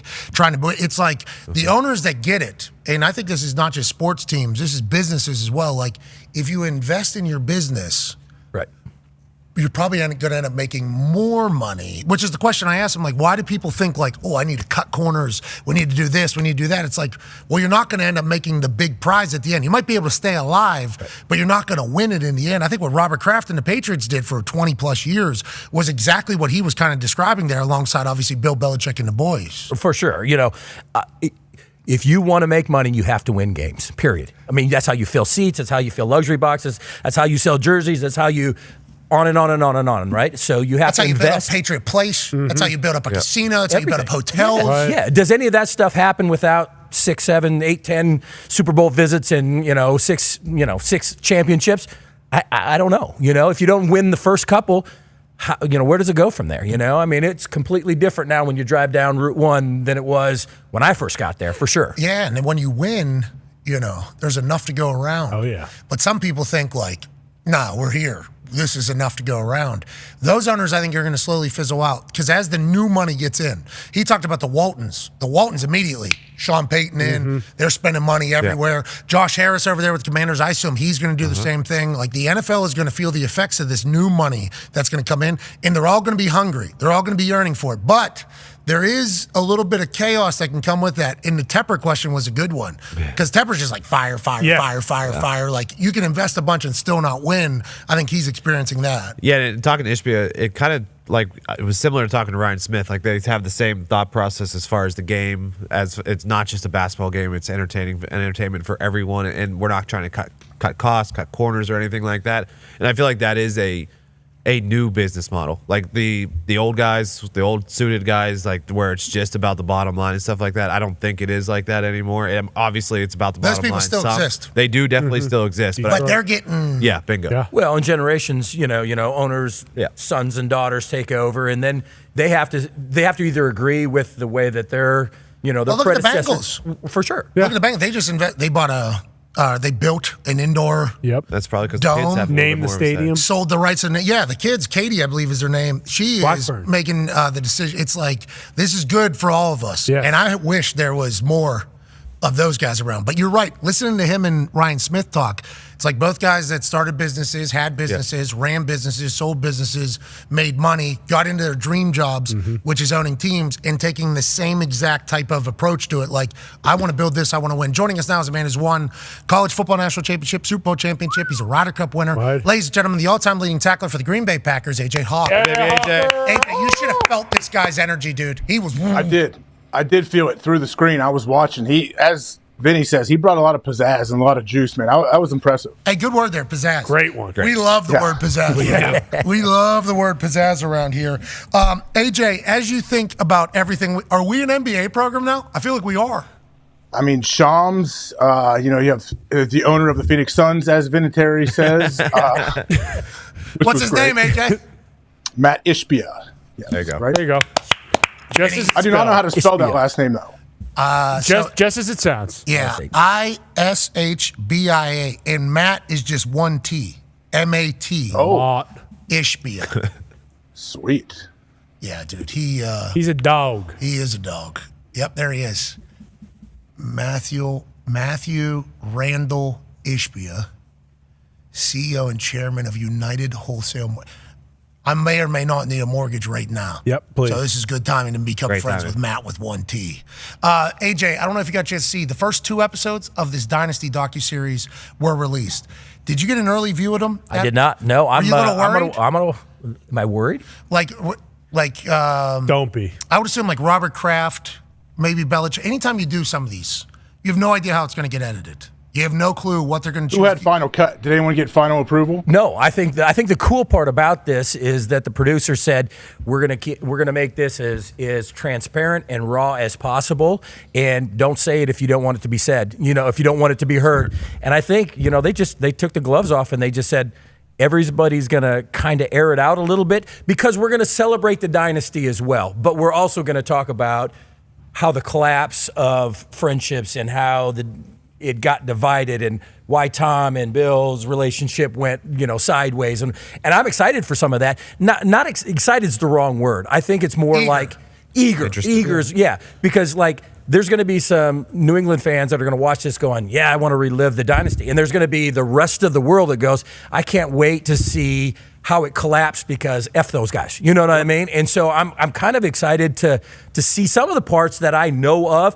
There's a section on Aaron Hernandez in it, and all that went down during that time. What they knew, what they didn't know. Yeah, I mean, all the above of what was in his mindset when it was all going through, what the team felt. I mean, there's a lot of it that I'm familiar with, but I don't know a lot of it. And I'm kind of excited and eager to see some of that. So you were there first 10 years of the dynasty? I was there from '96 to '05, so I was there when we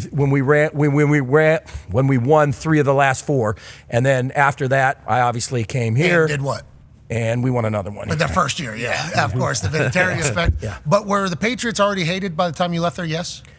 I would think anytime you have that type of success that people start. Well, here's the thing, right? The Patriots, from inception when Robert Kraft bought it, they were kind of the bottom team in the AFC East at the time. That was back when they were in the AFC East. And, they went to the Super Bowl in '85 and they lost to Chicago and Refrigerator Perry and all those guys, right? But there was a lot of meek years in there. So when we went to the Super Bowl in 2001, we were huge underdogs. I think the whole world was cheering for us.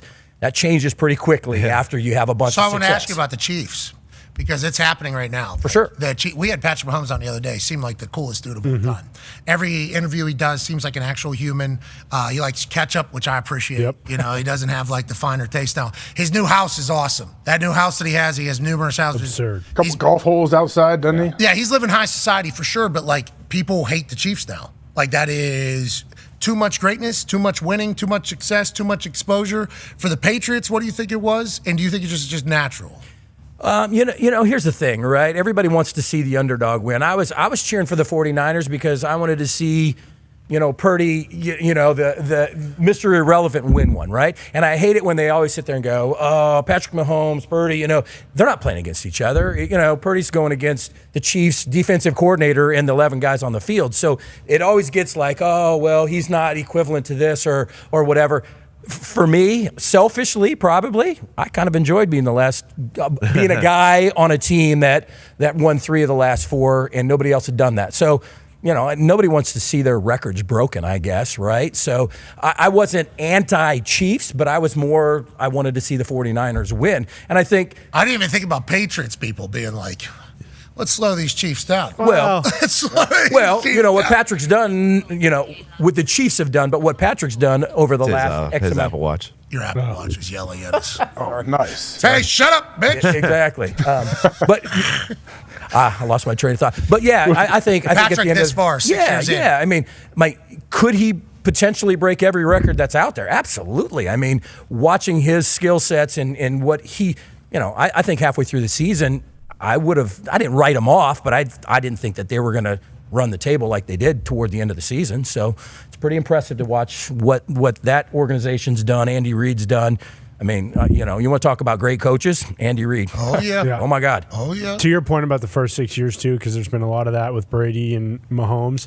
Just to clarify here, the Patriots were 5-11, and then Brady took over for a $100 million quarterback where it's clearly not his team. And then they even talked about that, too, where Brady went out to dinner with Lawyer Malloy and Ty Law, and he told them, hey, this is my team now. And Lawyer Malloy and Ty Law were like, bitch, you're going back to the bench when Bledsoe gets back. They just paid him $100 million. Ty Law and Ernie Adams, they stole the show in the first 2 episodes. But, Brady takes over 5-11 team. They go 10-6 and then make it all the way. Patrick Mahomes takes over for a playoff team, and obviously what Mahomes is doing is unmatched. I'm not taking anything away from that. I'm just saying the situations between the two, as far as their first 6 years, they're both kind of up against two different things. Yeah, I think obviously it's going to be tough to compare apples to apples here. Yeah. 2 different cities, 2 different organizations, 2 different situations. But we got the 2 dynasties. Oh, yeah, that it's awesome. of the most recent era, and everything we learn in the middle of it. You guys knew you were going to continue to have success. Yeah. You know, about the time that the second run took off, I was gone. So I wasn't part of that. I do know I watched them go 19-0 and then lose to the Giants in the Super Bowl. I was already here at that point. But so was the Super Bowl year, too. Correct. Yeah. And so I watched as a fan of a few of my buddies still there, but as a current Colt player, I obviously I wanted less success and more success for us, but still cheering on a couple of my buddies that were there and continuing to do it. But I just, I thought when the big transformation and a lot of those older vets that kind of built that team left, I was like, I don't know if they're going to still be able to keep the run. But how many years you play there in the NFL? 24. Jesus, you already knew that. So many.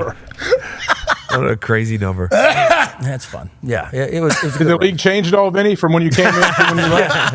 Absolutely, man. Absolutely. Social media has been one of those things that, obviously we didn't have any of that. You think that's the biggest change?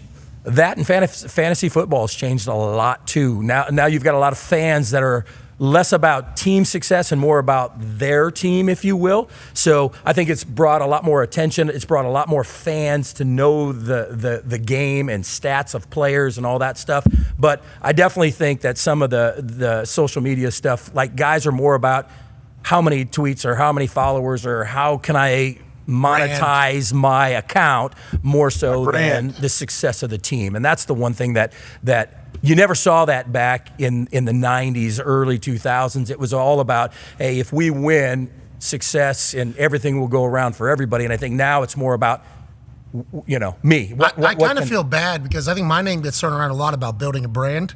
But one of the reasons why I retired is because I thought, like, if you have a job in the NFL, you owe it to your team to be 100% focused on punting footballs or on kicking balls. And I wanted to kind of stray away from that. I wanted to focus on other stuff. I wanted to do philanthropy. I wanted to build up, do some of this shit.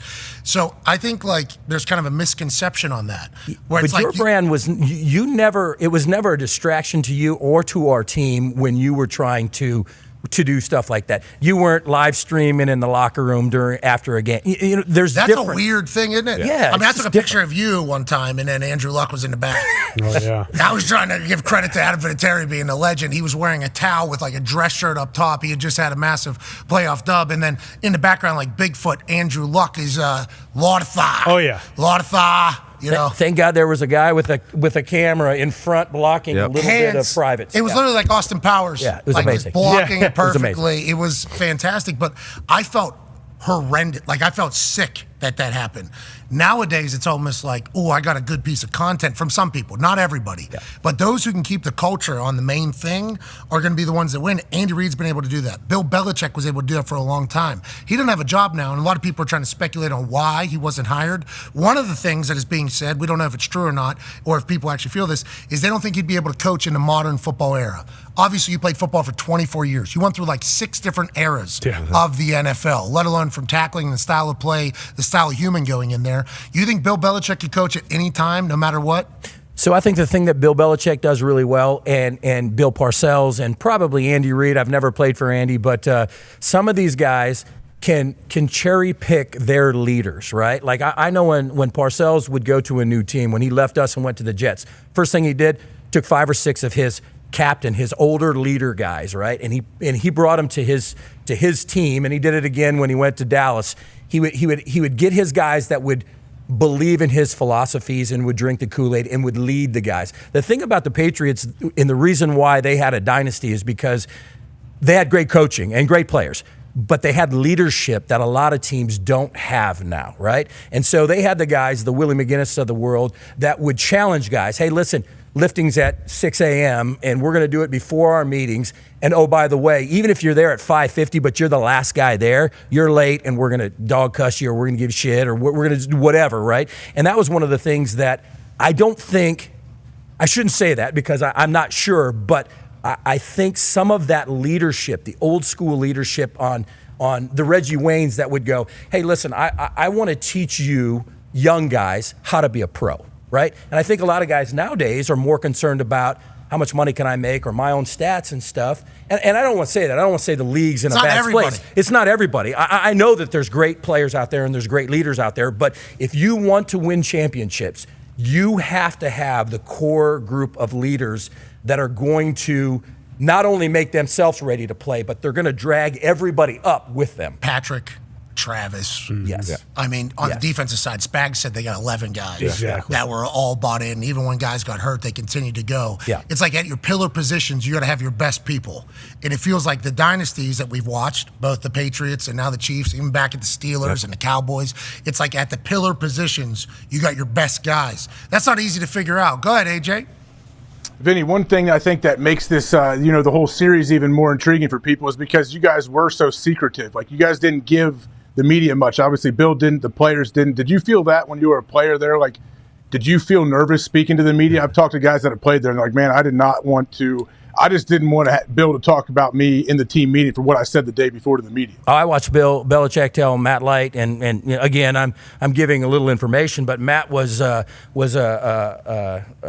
rookie, and he loved to talk to the media. Great vodka, too. He's got great. Oh, yeah. Matt Light's got a great Good vodka. beard. Yeah, good. Well, he loved to talk to the media, and I remember Belichick one time saying, hey, Matt, I don't want to hear any more effing words from you to the media. Here's the thing. If I hear another statement from you to the media, if I see another quote from you, I'm going to fine you. So the media's in his locker, and guys are laughing because they're asking him questions, and he's like sitting here, and he's literally not saying a word. So there was definitely some heat from up top that said, you don't talk about injuries, you don't talk about any, like he wanted to make sure that it was always a very tight ship, that nobody leaked out any information. Is that possible nowadays? I don't think so. Probably very tough to do that. There's rats everywhere. Right. We're kind of learning that. Well, and here's the other thing. We're learning that. It's not just in professional sports, by the way.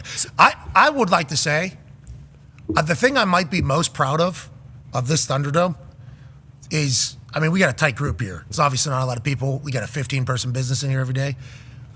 I don't think, I mean, maybe there's a turncoat in here, but I don't think so. We have no rats in here. Nothing's ever got out. Nothing has ever gotten out of our Thunderdome that has been said. In a modern era, that is something I'm very proud of our business, because people can get self-pops from leaking information down the road. And that's kind of, and now we had Shams here. Yeah. Right? So that's his entire business pretty much. Adam Schefter, been a part. Ian Rappaport's been a massive piece of the program.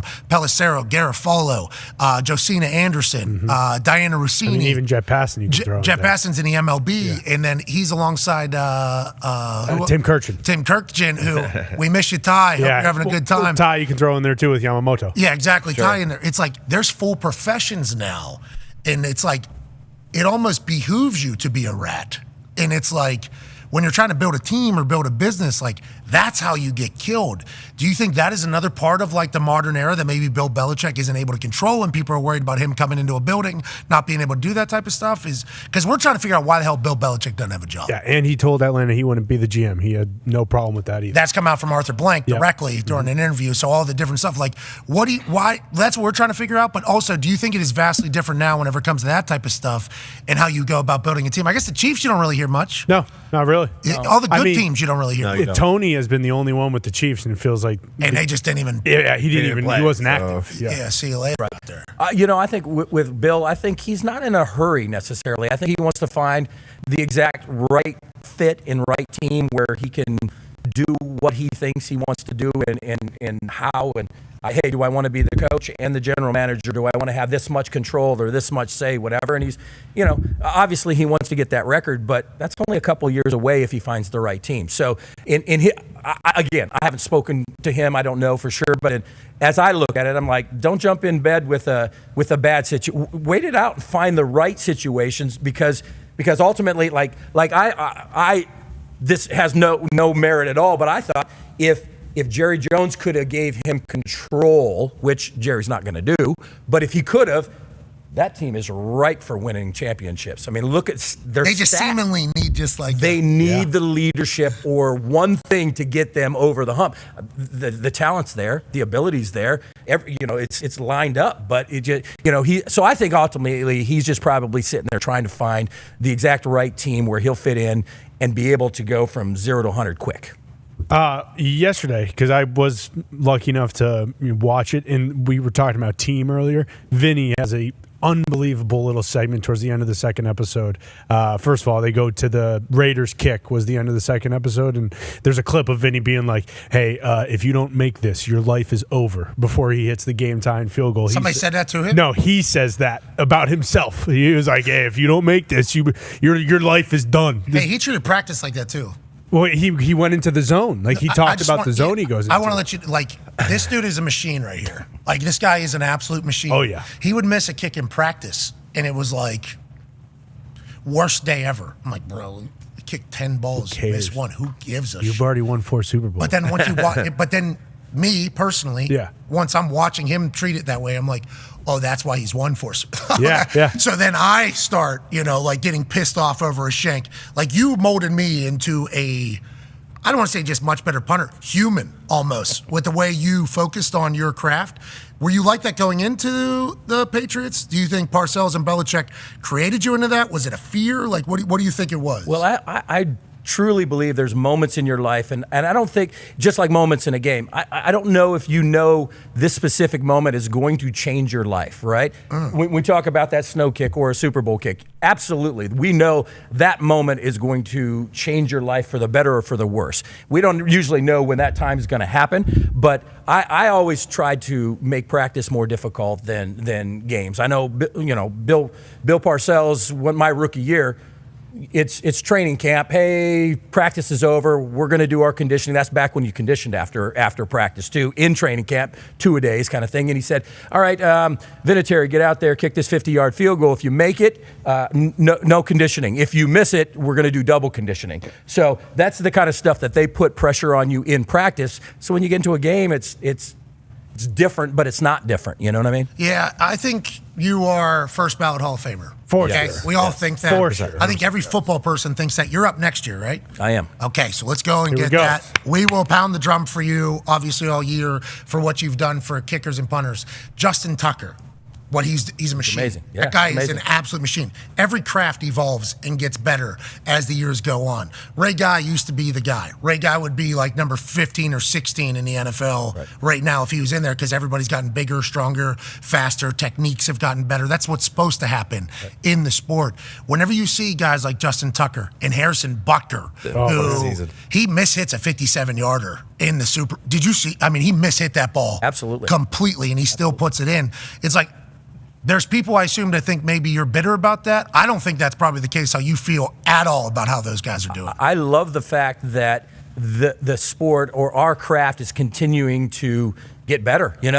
Like I look at it and, you get little at Adam, hey, who's the best kicker? Oh, Justin Tucker, this.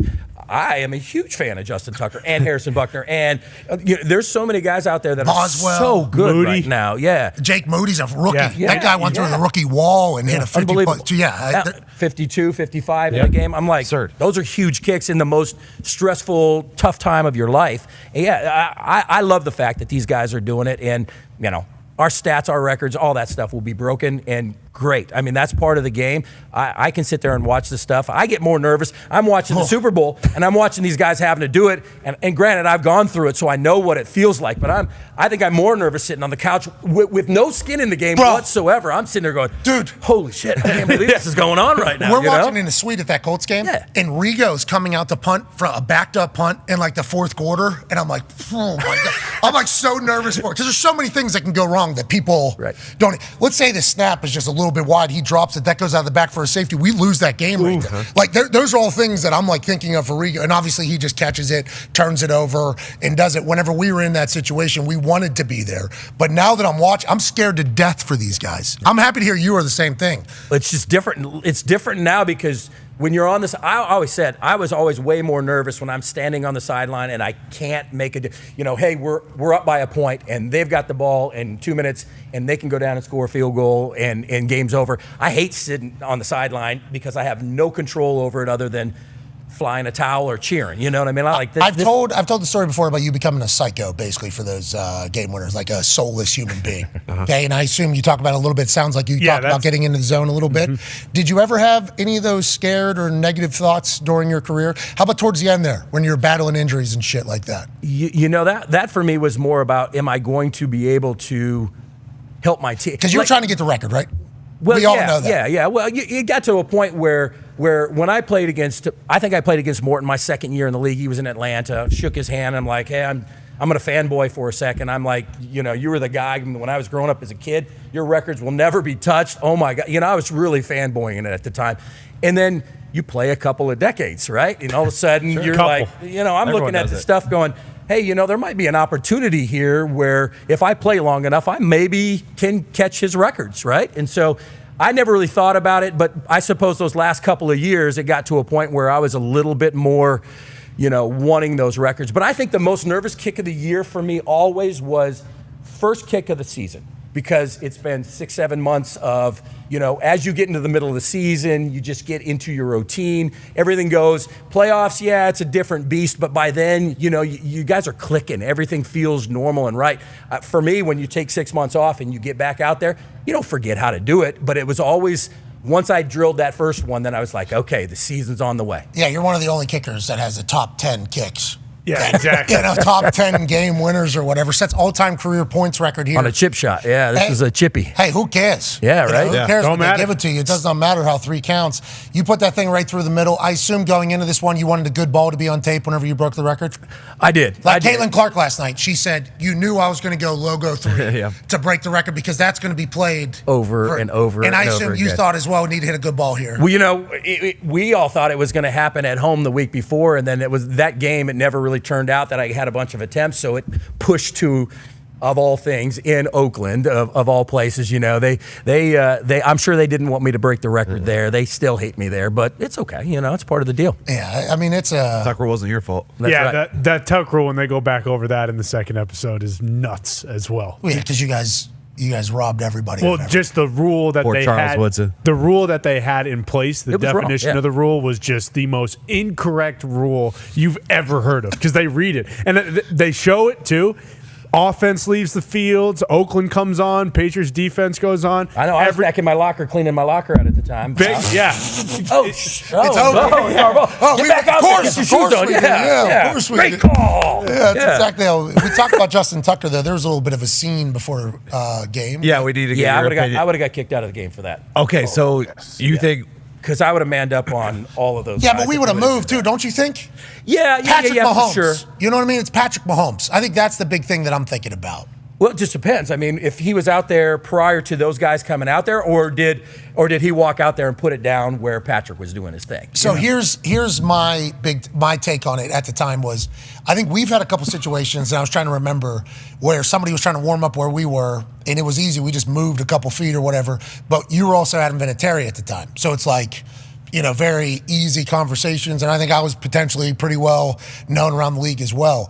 So for it to happen to Justin Tucker and Travis Kelce to be involved and Patrick Mahomes to be involved, I think I was confused by it all, how there wasn't an agreement just to be like, move a couple feet. I appreciate you saying I would have fought him, though. Yeah, I've been like, hold on a second now. Like, I'm not some chump either right now. Like, I get it. This is Patrick, and he's the face of the league, helmet. but Justin Tucker ain't no chump either now. He's not some rookie guy. Like, I wish I could see the 5 minutes that led up to that particular situation, because if I was sitting there stretching and Patrick came out, I would assume that he would have worked around me, or he'd been like, "Hey, I'm gonna go," and then I would have moved if it was cordial. Would you pick up my tee and my helmet and you throw it?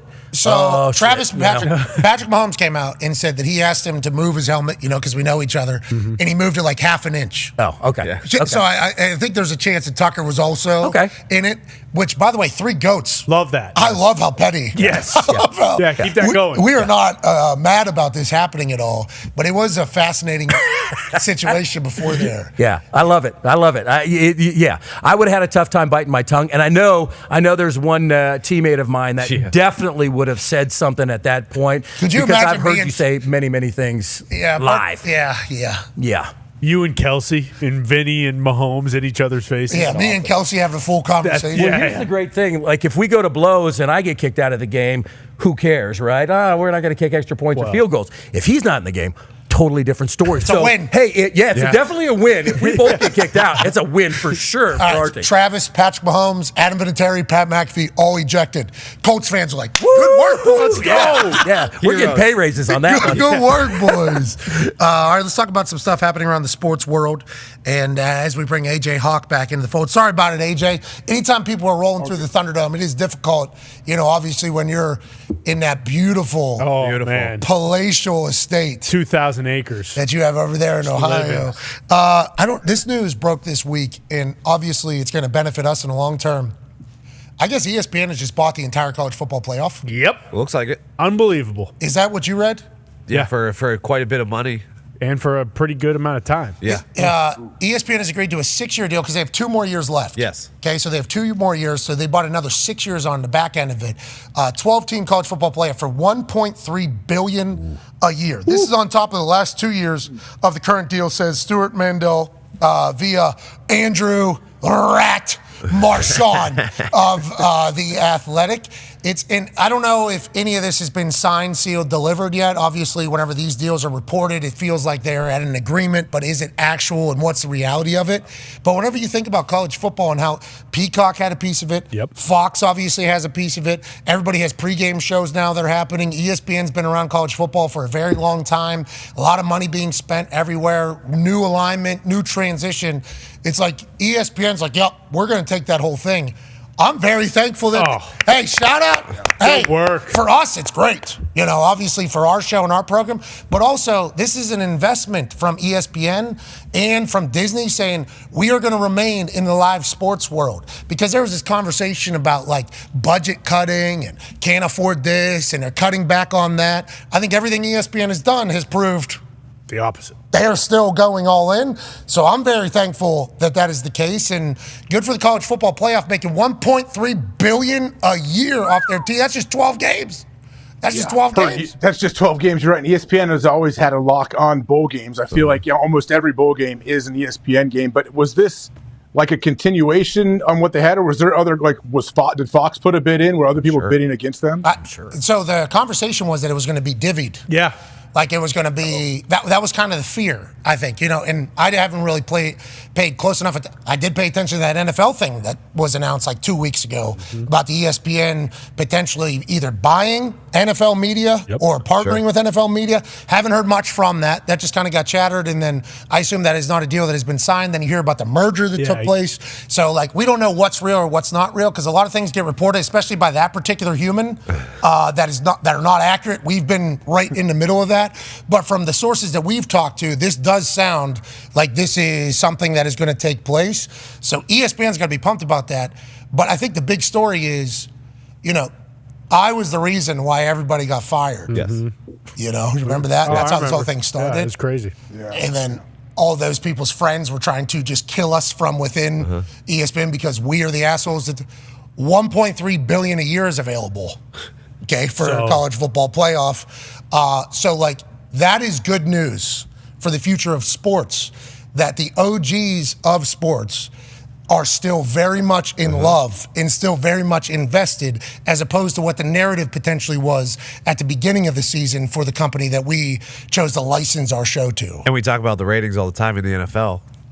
They are NFL is king, but football is king, because right below the NFL is college football, and then it's every other sport. It's sudden death football too. Sudden death football, where the loser goes home, and that's what they bid on right here. And there's home field advantage. You're right. You're 100% right, AJ. Remember the first round of this. Now the 1 seeds get a bye or whatever. Yeah. But the first round of these playoffs are home games. So think about the atmosphere. I don't know how many megacasts there we are going to negotiate to be doing. But when I saw this, my immediate thought was, good news for old Pat McAfee Show, business-wise as well, that we're going to be able to do this. But it's like, this is only going to continue to get more and more electric. But also, what does college football look like? Exactly. 8 years from now, when this deal is up. Who's in the Big Ten? Who's in the SEC? Who's in the Big 12? What's going on with the Pac-12? What's going on with the ACC? What's going on with the Power 5? You got Power 5 schools, head coaches leaving mid-spring to go be tight end coaches. Other places, it's like, what's happening with the Power Five? There's so many questions, but it feels like at least one thing has been decided here is that this college football playoff is going to go off, and it's going to be very profitable, hopefully for the players as well in this entire deal. Yeah, to Tony's point, like after those 13 NFL playoff games, we always talk about the top, 100 rated broadcasts of every year. After those 13 NFL playoff games, it's the college football playoff games. And those are the top 20, top 25 most watched things every year, so it is huge. Do you think, to your point about all the teams and what college football will look like in 6 years, that some of these teams that do go, Oregon, Washington, USC, UCLA, to the Big Ten, Texas, Oklahoma, Texas to the SEC, like some of those schools are going to end up with 2-3 losses. So let's say Texas is at 14.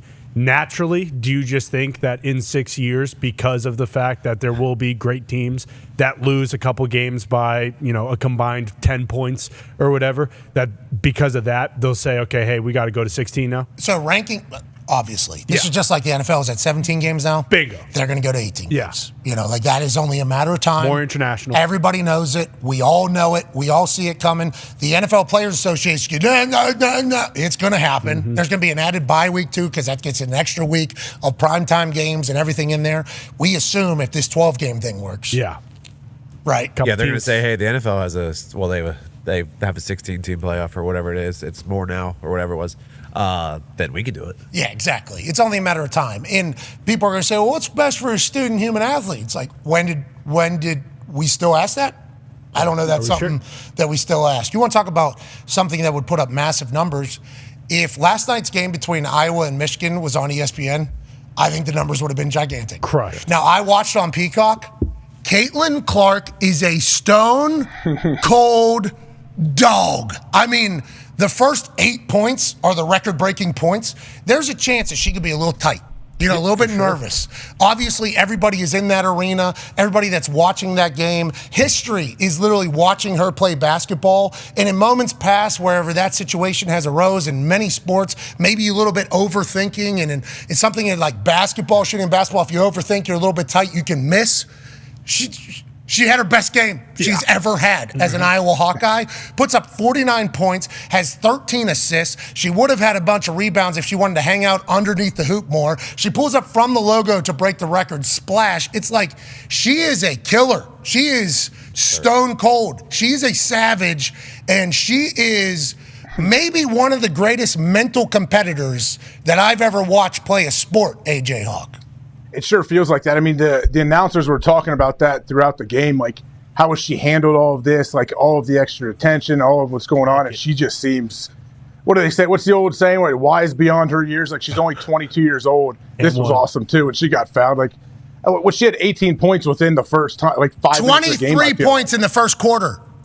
She was on pace to score 92 points in a night in which people were wondering, like, how will she handle history being right around the corner? It's like, best game she's ever had. She's going to have the best game she's ever had. Vinny, this is perfect for you to talk about because I view you mentally as one of the most clutch humans to ever exist. Not just sports, but just exist. Whenever you watch somebody like her perform, in the pressure moments that she's had, obviously you have massive amount of respect, but do you think she's born with this? Like, is that something that you were just born with, you think? Yeah, she's so impressive. I mean, like, to watch that and to watch her, what she's done over her whole career, it's amazing. And do I think at some point when she was a little girl, was she just that much more mentally tough than most? I would say yes. I would definitely say yes. Has she developed even greater as she's developed her game?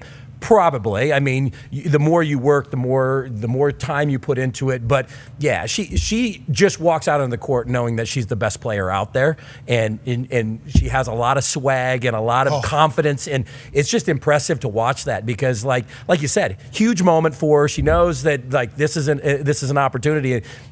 Completely unfazed. Does not care. No nerves. No tightness. Plays her best game. It's like.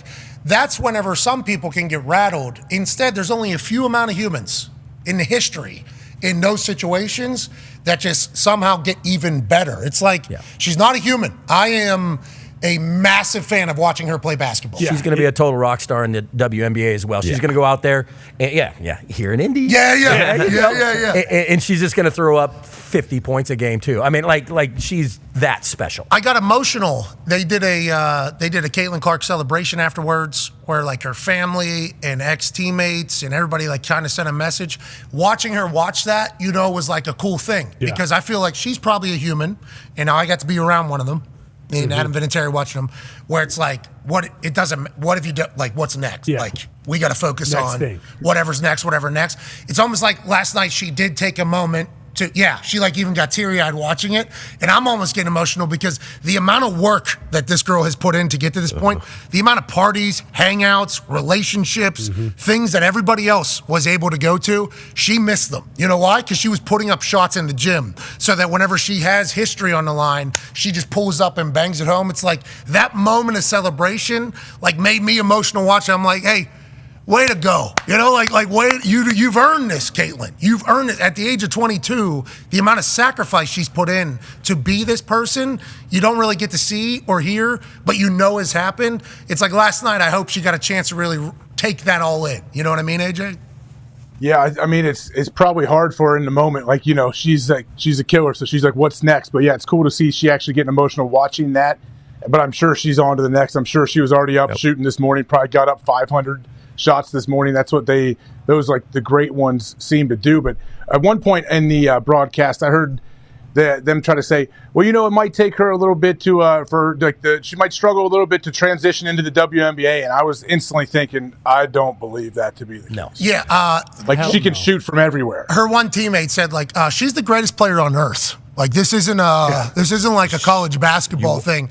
She's the greatest player on earth, and they're like, well, that's a little crazy to say for a college. She's like, yeah, but you don't watch her in practice. Like you haven't seen her in practice. You have no idea. And in the biggest moments, she plays the best she can play. She sets up her own shots. She moves differently. She sets her teammates up. So, oh my goodness, some of the passing she makes, like.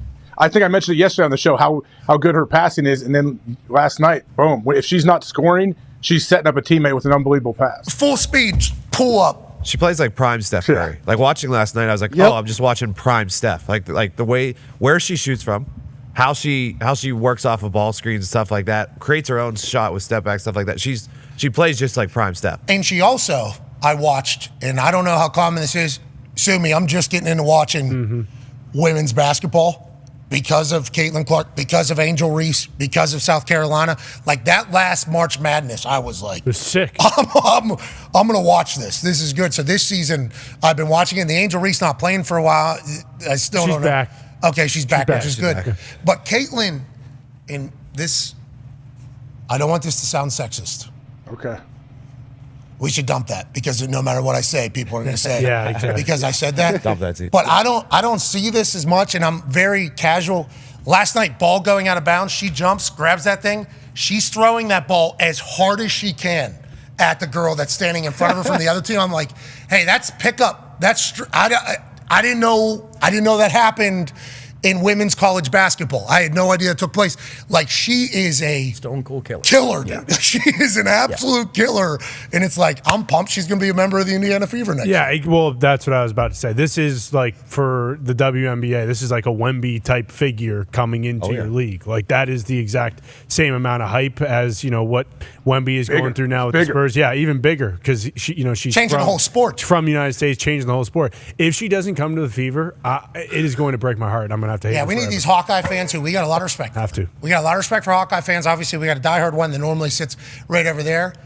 Why can't we just celebrate the moment instead of one more year? Yeah, come on. Let the girl grow and live, okay? She's going to destroy the state of Indiana if she doesn't come play for the Fever. I was laying in my bed watching the whole thing happen, and I hear them start chanting one more year. I'm like, shut up. Yeah, now. Do not. Stop it. Do not be doing that. I mean, and that's strictly as somebody that lives in Indianapolis. Probably the head coach that started that chant. So Probably. The head coach, they interviewed a lot of people. Listening to the head coach, and I should definitely know her name. I don't. But she, I apologize. She's a great head coach. She said, I had to change the way I coach because of Caitlin Clark. And I don't know what that meant, but yeah, I would assume that that's the case. And shout out to the Indiana Fever because they're going to change the way they play, way they coach, way they market, way they do everything whenever she comes here. And at halftime, they asked her, how do you feel about breaking the record? She said, cool, we need to play better defense. And then she went in there. Like that was, and then at the end of the game, she said, yeah, this has all been very fun. Thank you. We got a lot more games to win. And then said, let's go. And then walked off. It's like, she's the perfect leader. Yeah, who wants to win it all? They need to win it all, don't you think? Have to. Yes. That she has that. She knows. That is because I posted about her last night about the 23 points in one quarter. Whenever she had the whole world watching, pretty much seeing if she'll break this record. She's on pace to score 92 points. How many natties? That's all anybody. How many natties does she have? How many natties does she have? She hears that. If she's anything like what we think she's like, she hears all of that, and it's like, why not the Iowa Hawkeyes going on a run to win a natty? Yeah, and Vinny brings up a point. He just wrote it down on the board. Her NIL is just so high. That is why there is that chance where. Well, that's what. Yeah, I'm sorry, I didn't mean to interrupt, but that's exactly right. You actually told him to say. Yeah, that. exactly. He interrupted you. No, I was just saying, what's her NIL deal versus her salary for the So we you know? talked to Chad Lyska. Lystico from the Des Moines Register yesterday. Very great conversation. He's covered her obviously since she's got there, even into high school, because he's been over there in Iowa. He said she's got Gatorade, that'll transfer over. She's got Nike, that'll transfer over. State Farm will transfer over. So she does have a bunch of deals. I would assume she's got Iowa deals as well. They'll stay. But those deals and more. Yeah, like if it's car dealer in Iowa, like Indianapolis, there'll be. There'll be people here too. Yeah, there'll be Indianapolis. They're throwing everything at her, though. Don't you think? They're whatever collective, whatever they're doing, they're trying to put a package together to make it enticing to come back. And if she does play another year, her record will never be touched. I think they're trying to get her to play quarterback too for Iowa's football team. That'd be good. They would have won the Big Ten this year if she played quarterback. They would have scored more for sure. Absolutely, she is a weapon. No, I am serious. From a strictly competitor standpoint. Sure. Like I like watching greats be great. I like learning why greats are great. I like watching competitive people showcase their greatness. Like that's why I enjoy sports so much. That's why sports is the greatest thing of all time. Like sports obviously unify people and bring people together that wouldn't normally see eye to eye to cheer for a thing and give people hope and optimism and all the different emotions that you can experience through sports. But also you watch like a meritocracy happen right in front of you. You watch hard work pay off. You watch greatness take place in front of you on display, live in person, not behind the scenes, not in a boardroom, not with like a chance to edit or anything like that. It's like live, your work. Did it work or did it not work? And it's like watching her, it's like, hey, it worked. Yeah. It was all worth it. It was all worth it, Caitlin. Keep on going. Her family, too, they went through it all. It's like her dad, I didn't see him cry during the celebration afterwards. We talked about, I think that might be where she gets that from. He's probably the national champion. Her mom, too, though. Didn't you see her mom yelling? Like they were up 15 or something. Her mom's like yelling to pick it up on D. Yeah, like I have like a tear rolling down my eye watching her watch people say thanks and like her enjoy the moment. And then they pan to her dad, and her dad's just like looking at the video or whatever. Yeah, that's good. I was alarmed by that as well. I'm like, bro, if that's, now that I have a daughter. What if that's your kid? Yeah, imagine if that's your kid. I would be just absolutely full on water. Yeah. I'm shedding a tear for a human that I've never watched before or known before or met before because like, hey, all your hard work is paying off. And her family is just like, yeah, this was supposed to. What are we talking about? Yeah, she was going to break the record. It's almost like, when that shot put record happened at Colorado State the first time, and the response was like, this is this is a part of it. That's the whole thing. It's crazy to think how you get to that mindset, but feels like the Clark family's in it for the long haul, and they want it all. Yeah, and she can go get it, I think. Good moxie on the younger brother, too. I don't know if you noticed in the video portion, he just had the peach fuzz mustache, clearly growing it out strictly for this video, knowing that it would be showing up on the big board. I mean, the camera was this close to his face, and when they showed him, she actually started laughing, too. CJ Stroud has been doing a lot of interviews. Him and Micah were awesome. Him on our show talking shit about Burt Kreischer, awesome. CJ Stroud was on The Pivot talking about Ohio State. AJ, I don't know if you heard this. You got to love everything about it. This was amazing. To look back and be like, man, like we should have won it all. Like, yeah, no duh. But like sometimes it just doesn't shake like that, So, well, where did you go? I went to Florida. Come on, man. What is we talking about? I mean, but I'm thinking he went to Bama. Shannon's awesome. CJ, what are we talking about? But you say you talk about I'm a Gator too. Come on, what are you talking about? Y'all, We won no national disrespect. championships. We did too. What do you want But to talk about? I'm talking about Yeah, let's talk about the recency. in the last 8 What years. have y'all done? Nothing. So It's hard to fight. LSU I maybe can't the win only that fight. one of the only teams. They only did one good year. Look, I'm gonna lay down when I have to. I yeah, can't come win on. that I'm thinking fight. you went to Bama or something. Like, what I are you didn't go to talking Bama. about? I love CJ. Best. Great response. Great response, honestly. Middle of his answer is so sick. What a. What are we talking? Thought you went to Bama or something. And we love Fred Taylor, obviously, and love Channing, and Yeah. love the pivot and everything they got going on. But I also love everything about CJ Stroud. That guy might be, we talk about who can pick up the ball when Patrick Mahomes is on the other side of the field in a massive game. For him, it would have to be the AFC Championship game.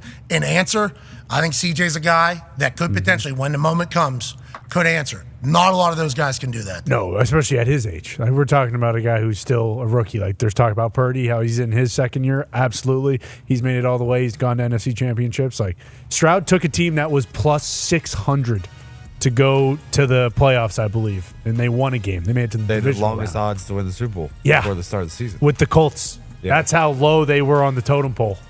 Think about that, Vinny. Crazy. We got to wrap up this beautiful Feel Good Friday on ESPN. We'll be back in 2 weeks. We are off next week and the week following. We hope you enjoy the hell out of your life. We'll see you then. That was a terrible sign off for 2 weeks. Yeah, but you hit it on the screws. I did, didn't I? Yeah, you guys good. And I told them we were gone. Yeah. There's been times in the past where I just forgot to tell our listeners what we were going to be missing. Yeah, just have a good one. And they get very mean whenever that happens. Where the hell are you? It's like, What's going to be on? Do you know? I don't know. Something sick. I do not know. I do not know. Less impressive CJ than said this no show. duh No. as well. Yeah, no doy. I wish you would have said No no duh. doy. I loved it. No. Old school. Where'd you go? Where'd you go to school? Florida. Oh, yeah. So what are you The talking about? fuck are you talking about? so good. Oh, I would have asked to yeah, but you didn't go to Bama or something. Bama. so good. Hey, Bama's in the middle of it right now. So Oh. have you paid attention to college ball? I know your kid, college age, so that probably keeps you in it a little bit. College time is fucking wild. Us getting dropped into it with game day, very lucky to obviously be dropped into it during game day, and like to see the pageantry and experience college football and all that shit. It is insane what college football is right now. Nuts. How close do you pay attention? We're off air, right? Yes. No. We're live. We are so live But on. you can say fuck. We're on YouTube and ESPN Plus. We are off ESPN. Okay. Say whatever you're going to say. No. People are still watching this. No, that's cool. No, my son hit the transfer portal. He's somewhere else, but he's like, Dad, don't say anything. I just want people to find out. Oh, so he's out of place. Punting or kicking? Punting? Atta baby, AJ. Congratulations. So the world doesn't know where he's at yet. Big school. Oh, well, I'm sure you could. I know where he's probably- at. Big school. Me too. Yeah. Oh, Really? what's it rhyme with? Is he pumped? Schmooeyville. Oh, congratulations, AJ. Let's go. I'm happy for him. Yeah, he's going to be pissed at me for saying it. He's like, Dad, Oh, no. just let me win the job and let me get out there and do my stuff. All right, AJ. What's Your he last gonna name is do? Vinatieri. Well, This is just going to It's be a part different of it. than the high school kid that wants to tweet everything out there on the planet, saying, "Look at me, I got an offer." Now he's like he's starting to mature and grow a little bit, so I love it. Well, I keep your love head that down as well. and just get to work, kid. As somebody that knows AJ and has known him for a large part of his life, first of all, I'm pumped for him. I'm happy he's back. Yeah, me too. You know, Me because too. I think this is what he's supposed to be doing.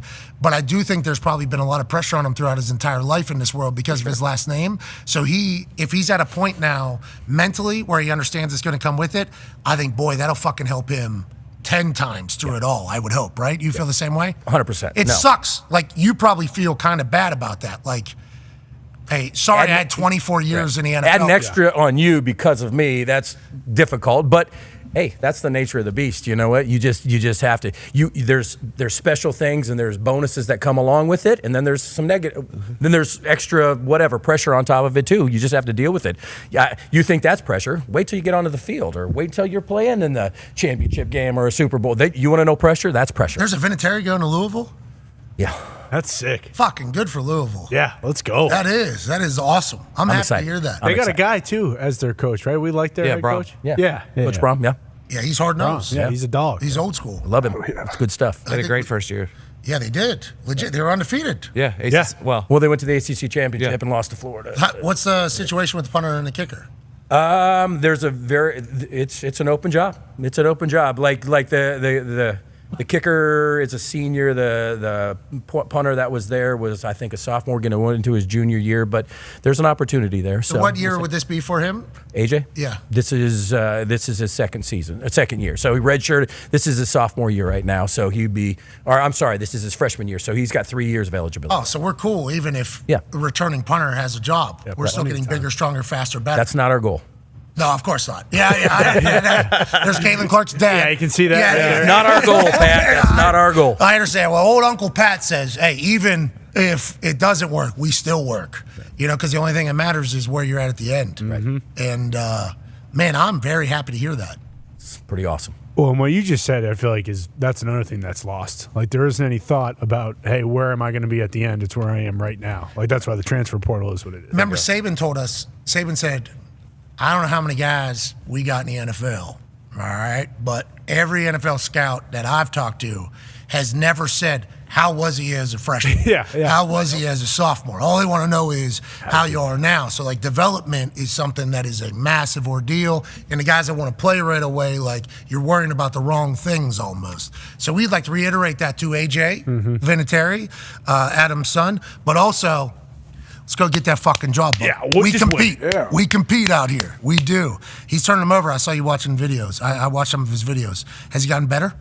He has. This last year, taking it off, he spent a lot of time in the gym working out, getting stronger and stuff. And I was a little concerned that he'd be rusty, but really shocked. He came back. I was like, sometimes your golf game, right? You put the clubs down for a little bit. You maybe drop some of your bad tendencies, and you can kind of rebuild your swing. And I see the love again of it, like the want that, you see what's the thing that keeps people going? What's the thing that got Miss Clark to where she's at? The love of the game, the want, because you're not going to go out and shoot 500 shots in the morning at 5 a.m. every morning if you don't love it, right? Now there's a grind to it, and we all talk, all the greats talk about, what happens on the field is a factor of what you've done when nobody's been watching you, right? And so it's nice because I see the want and the desire and the want to work, and like he's, I asked him, I said, hey, how's it going? He's like, it's tough, they're working our butts off, and I love it. Like he's excited and happy about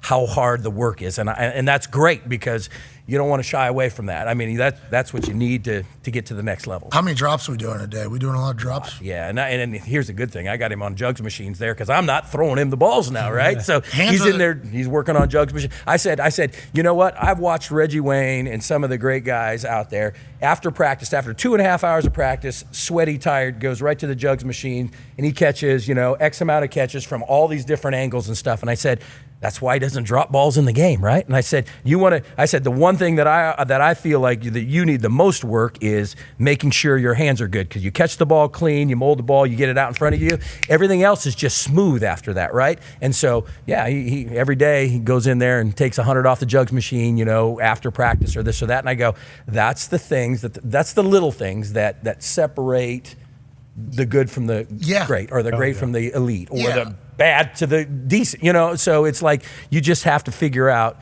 how can you do more to get an advantage. Yeah, to get the little things. Yeah. Yeah, like hands. There's been a lot of punters going to the combine, and maybe they'll reach out to me or something like that, and I'll watch some of their film, and I'm like, no offense. This is no offense. You're a great athlete. But if your hands were better, you probably see the ball longer. Right. If you see the ball longer, you're probably going to make solid contact with it more. So people think punter, they think leg, kick, everything like that.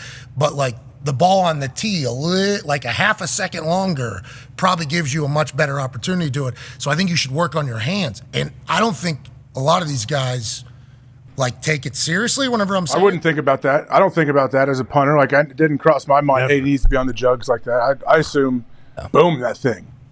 These things right here. Starts with that. But you're also born with your hands as well. You can improve them, but you're born with how you catch. You're right. That's like some of those Aussies. No offense to some of the Aussies, okay?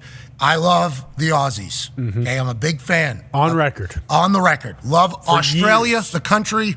Love the Aussies. Love what they brought to punting.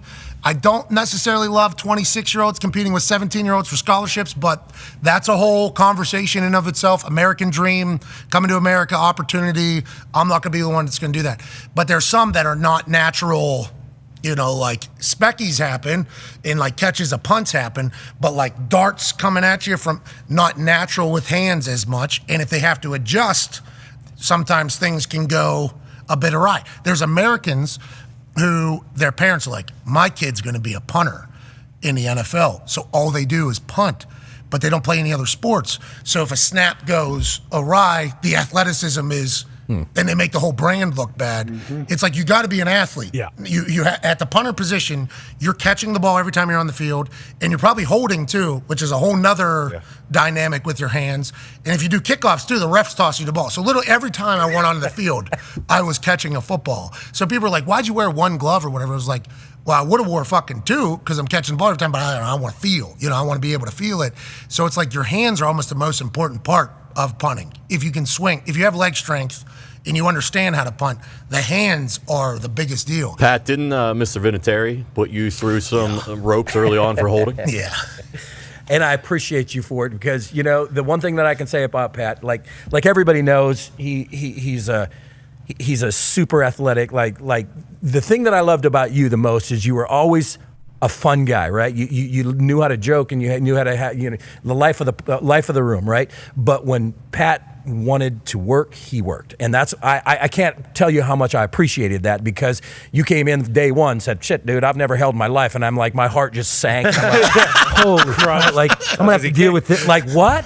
But you went out, you spent a week out with the guy that taught me holding and stuff. You went out there, you came back, and you worked every single day. And I know you probably have calluses on your knees. No. Pause. Good pause. Good pause.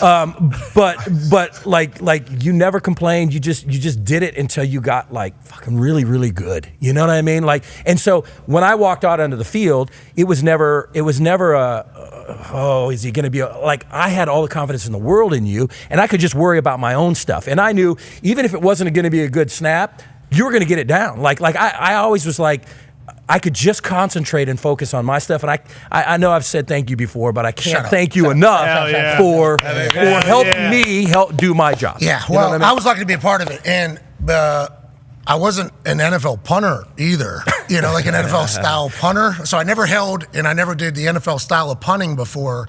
And before the first game, the thing that I was most scared to death about was holding for you because you missed that kick. It's not Adam Vinatieri, obviously. It's the fucking young asshole that lied to Bill Polian about being able to hold whenever he got drafted. But I appreciated watching you work, man. Your work ethic was something that was special. But yeah, I do believe, and I appreciate you mentioning it, people don't fully understand. You got to work, like in everything. Yeah, no doubt. Like you got to work your dick off if you want to have anything. Even whenever it comes to a job like holding or punting, if you want to have success, you got to fucking go. And I think that's the greatest trait that my old man instilled inside of me. So I think him listening to you say that probably got him a little bit more emotional there, and I appreciate you saying that. But yeah, I was just there not to fuck it up, buddy. We all know that one. Let's get to a break. We'll wrap up this Feel Good Friday. Maybe we'll take some phone calls. Oh. Huh. Huh. Vinny, how do you feel about it? Well, I don't, everybody else, whatever you want to do, man. My name's not on the show. It's the Pat McAfee Show. Yeah, I've been saying that a lot. I've been saying that a lot lately. Bingo. Because a lot of people have had great ideas. I want to start asking me questions. Don't ask me questions. Don't compliment me either, by the way. Next hour. This is about complimenting you. I've been nominated for the Hall of Fame twice already. That's right. All right, Vinny. Get in line, Vinny. Okay, so maybe you'll be nominated this upcoming year. 24 years. If he doesn't go in this year, we'll be like so fucked up. Everybody's in agreement. I hope. But the position of kicker is not necessarily just a guarantee. But everybody in football wants you in there. So I think that is going to... That'd be like the biggest blunder for the Hall of Fame in a while. Gonna be a hell of a party if it happens. Have you thought about that already? No, but it will be. We'll make it.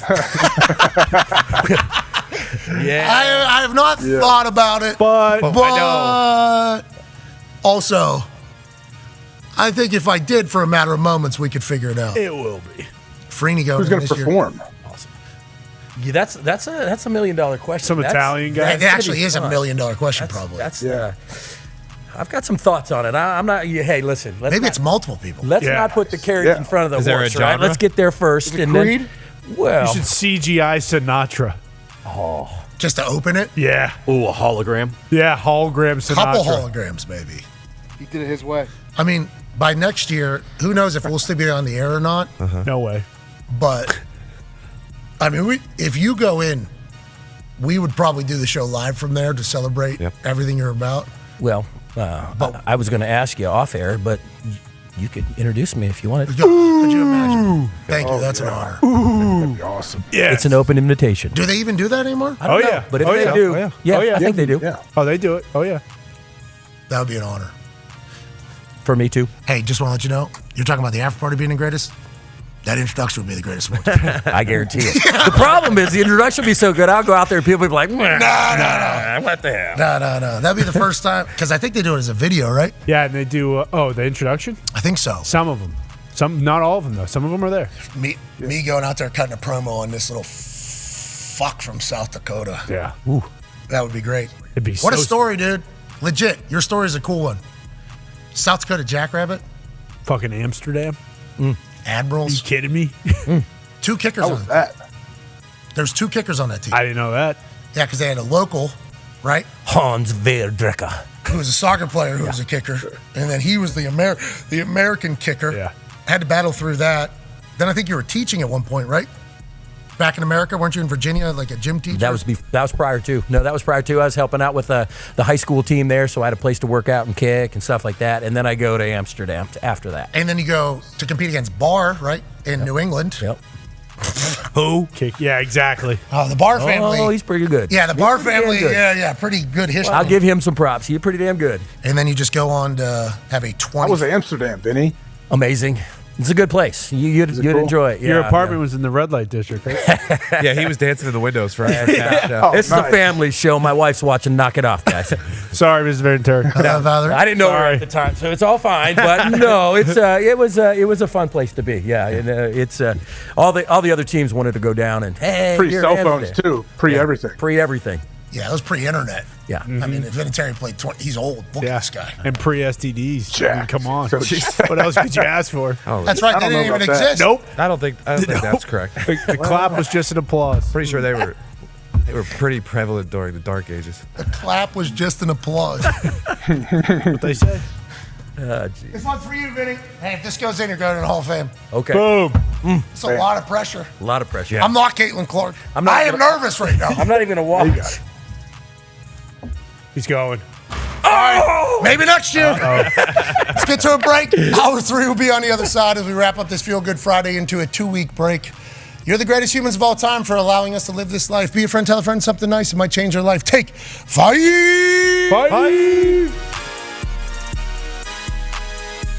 If you're the NCAA and you're sitting in that stupid office in Indianapolis where we happen to live, it's a great city. It's a great town. And there's a dumb institution that is ruling over college football. Because if you don't want these people dancing...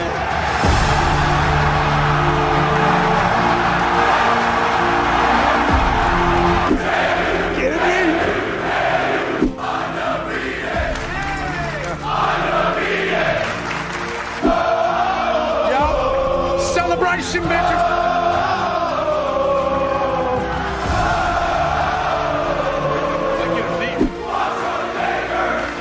What's up? Is that the president's name? Oh, that's Kurt Signatic. Do we like the NCAA? Do we like Pat? Do we love the Dukes?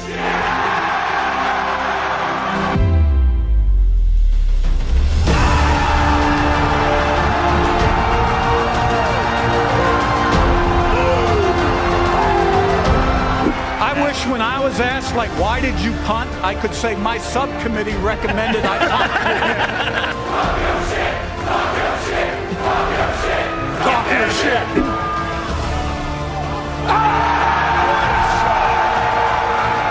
This guy's hot.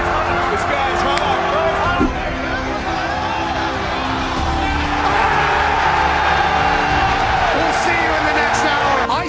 today, we take a stand against the NCAA. Let them bowl. Let them bowl. Amen. Rest in peace, Dale. Moment of silence for Dale Earnhardt. Moment has passed. Thank you, Dale. This one's for 3. AJ Hawk, $5,000.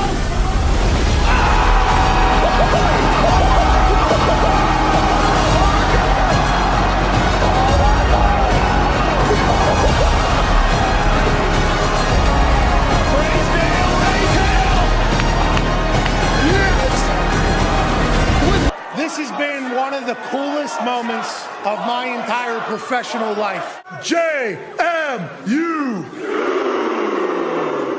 Thank you so much for the hospitality. JMU! You understand quickly that there's idiots making decisions in every single place that you would never guess idiots would be making decisions. You don't think bowl season deserves to have this situation cooking behind it? College football is better because JMU's football is crushing. College is better because what their football team is doing. The community is better. And the NCAA, yet again, adds to their long list of decisions. Look at that scene, bro, in the hills of Virginia. You know what? To hell with all of them. James Madison, right here. Right here. That chef looks damn good. I'd eat that guy's meat any day of the week. If you're able to bury this 33-yard field goal, kicking is easy is what you have said to kickers before. Others have on the internet. Now, 90 racks on the line. We believe. Oh! Kill the kid! Kill the kid! Our worst kid yet! 100 racks of charity. This dog stinks! And that's that the JMU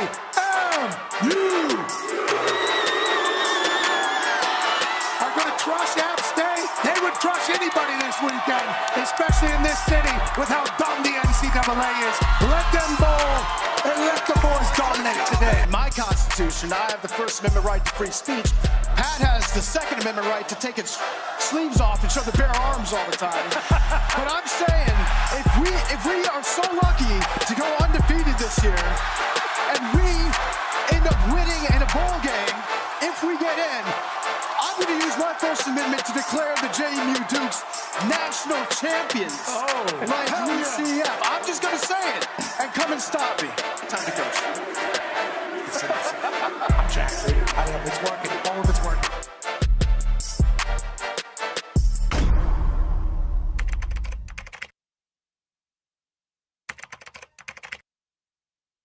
They'll have one loss because App State is beating JMU Mountaineers, baby. They're gonna dog shit all over this dumb place. App State forever. Yeah, fuck you too. How about that?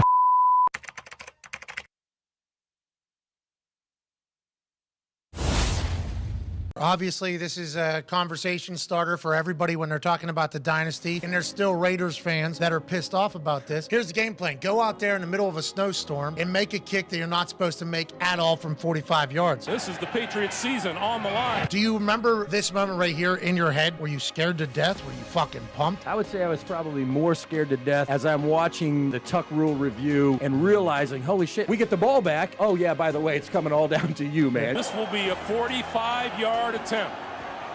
That's Vinatieri's luck from this distance of late. Once I got out on the field, I really had three thoughts. First and foremost, try to attack the ball, but stay light on your feet. Just like anybody, you're running on ice. If your cleats don't stick, you're falling on the ground, and then the ball's going to end up hitting your center right in the back of the head. I wasn't thinking about missing 4 of the last 5, if that's truly what was going on. For me, it was all about, hey, you know, these guys aren't going to be able to get a good rush, get it straight and get it above the line of scrimmage. And thank goodness, as it left and I saw that they didn't block it, then it was all about, I don't know if it's going to have enough distance in this snow, you know, let's hope for the best. And I really didn't know until the referees at the back of the end zone raised their hands. I couldn't really see it, couldn't tell if it was good or not. To be Hell honest with you. yeah, because it's a snow globe. What a kick. What a moment. Obviously, that would go on to launch a dynasty that the NFL will never see again Hell yeah. or before. What a kick. What a moment. Here's an overtime. You got to make another one. Substantially easier kick. Not just because of the distance, but we called a timeout. We cleaned a bunch of ground. This is the one time that a coach actually icing me probably benefited us, right? Because it gave my offensive lineman with the big size 16 cleats to get out there and move a little bit more ground. And, not to say a game winner's ever easy, but this one compared to the one quarter before that was substantially different. So you're coming out here sighing a little bit of relief. Oh, thank God. I can see the ground. I'm not going to fall. Right. We've right, already done exactly. this. This Exactly. is no problem. Tied. And then you murder that ball dead center. And then obviously in the Super Bowl, you have like a 49-yarder that you hit at the top of the upright. Couldn't have been a better ball, I don't think. You hit it cleaner. You have something inside of you, okay, that not a lot of people have. And Joe Burrow seemingly is a guy that has it. What is that? I would love to tell you that I was born with or I developed the ability to, be a clutch under pressure. I do think that there's certain people that are born with the want or the ability to say, Michael Jordan, Tiger Woods, Mariano Rivera. These guys and ladies are the type of people that go, I want the game coming down to me. I want to be the reason, LeBron, I want to be the reason why we win or lose. I was kind of that same person, playing soccer as center midfield, and in baseball, I either wanted to pitch or catch. I'd leave it there. I know what you're thinking. Knock it off. I know you. Anyway, but I always wanted to, be in the middle of the game and be the reason why. So once I get to football, obviously 59 minutes of the game, I'm standing on the sideline, but I guess this is the one opportunity that I can put exclamation on the game or the icing on the cake or whatever you want to do. Jalen Milroe often wears his own branded apparel reading LANK across the front. It's an acronym that stands for Let a Naysayer Know. Being told by his former offensive coordinator, Bill O'Brien. That is not what I thought. Is that not what you thought? Boy, let a naysayer know. Let a naysayer know. Of course. The professional's right in the middle of his lead. That's all right. I just keep going. You almost lost me again. It got real tight up here as you were. I just want to let you know. Reese, you were too smooth with that. I thought it was going down. I thought it was going down out here.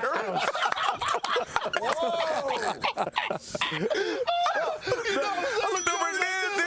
Oh, sorry about it. Let a naysayer know. Let a naysayer know.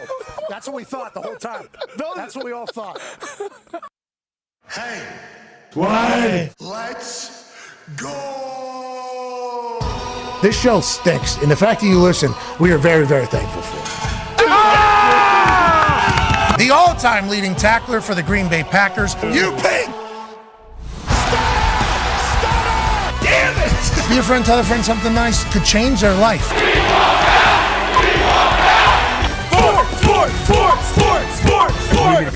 Hello, beautiful people. Welcome back to the Adam Vinatieri episode of the Pat McAfee Show here from the Thunderdome. Our last hour starts now. Sports! Our beautiful AJ, obviously, like Doc Rivers said, some of the guys were here tonight, some of the guys were in Cabo.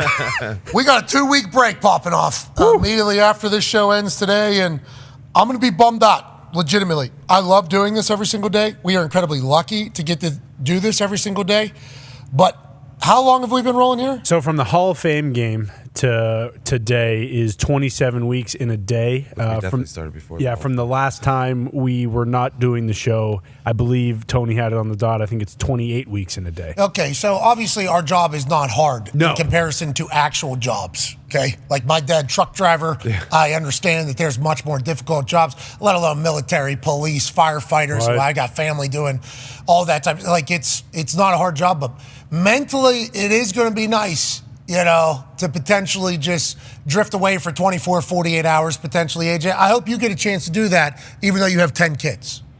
Oh yeah, yeah. I've gotten into the rhythm though of doing the show. To like on the weekends, it feels weird sometimes. Yeah. Not coming up and doing it. So yeah, believe me, I know it might sound corny or whatever, but yeah, I'm very thankful for doing this. I feel like Chuck. When Chuck always says how doing this has helped me out, it keeps me in football. Like I feel the same way. This is awesome, man. So I do. It is going to be weird. It'll be really weird not being on for a couple weeks. I think I appreciate you. We're lucky that you joined us. Obviously, AJ, and you've been memed to death this year. It's not easy, being in Ohio and also being as handsome as you are. Yeah, but people aren't going to love that. Yeah, people aren't necessarily the friendliest group of folks, but it's like my wife, by about day 4, I think she kind of gets sick of me being, you know what I mean? Like day 5, like there's a whole, so we'll be gone for 2 weeks, but know that we won't be, we'll be active. What if we just come back to, by the way, like, I'm not saying it. We're going to enjoy this. I'm pumped. Yes. I am excited to get away and get refreshed going into the offseason. I think we might have a special combine show. Yep. That is kind of in the works right now. We will see if it ends up coming to fruition or not. What are you laughing about, AJ? What's your deal? Nothing. I heard you mentioned something before about that. I can see when the gears get rolling up there. Something usually happens. Yeah, so that's probably going to take place. There's probably going to be some sort of combine spectacle that we will try to piece together, and then we'll be back. And when we're back, boy, best time of the year. By far. Talks the Tables here at Boston. Connor and Adam Vinatieri, obviously 4-time Super Bowl champion.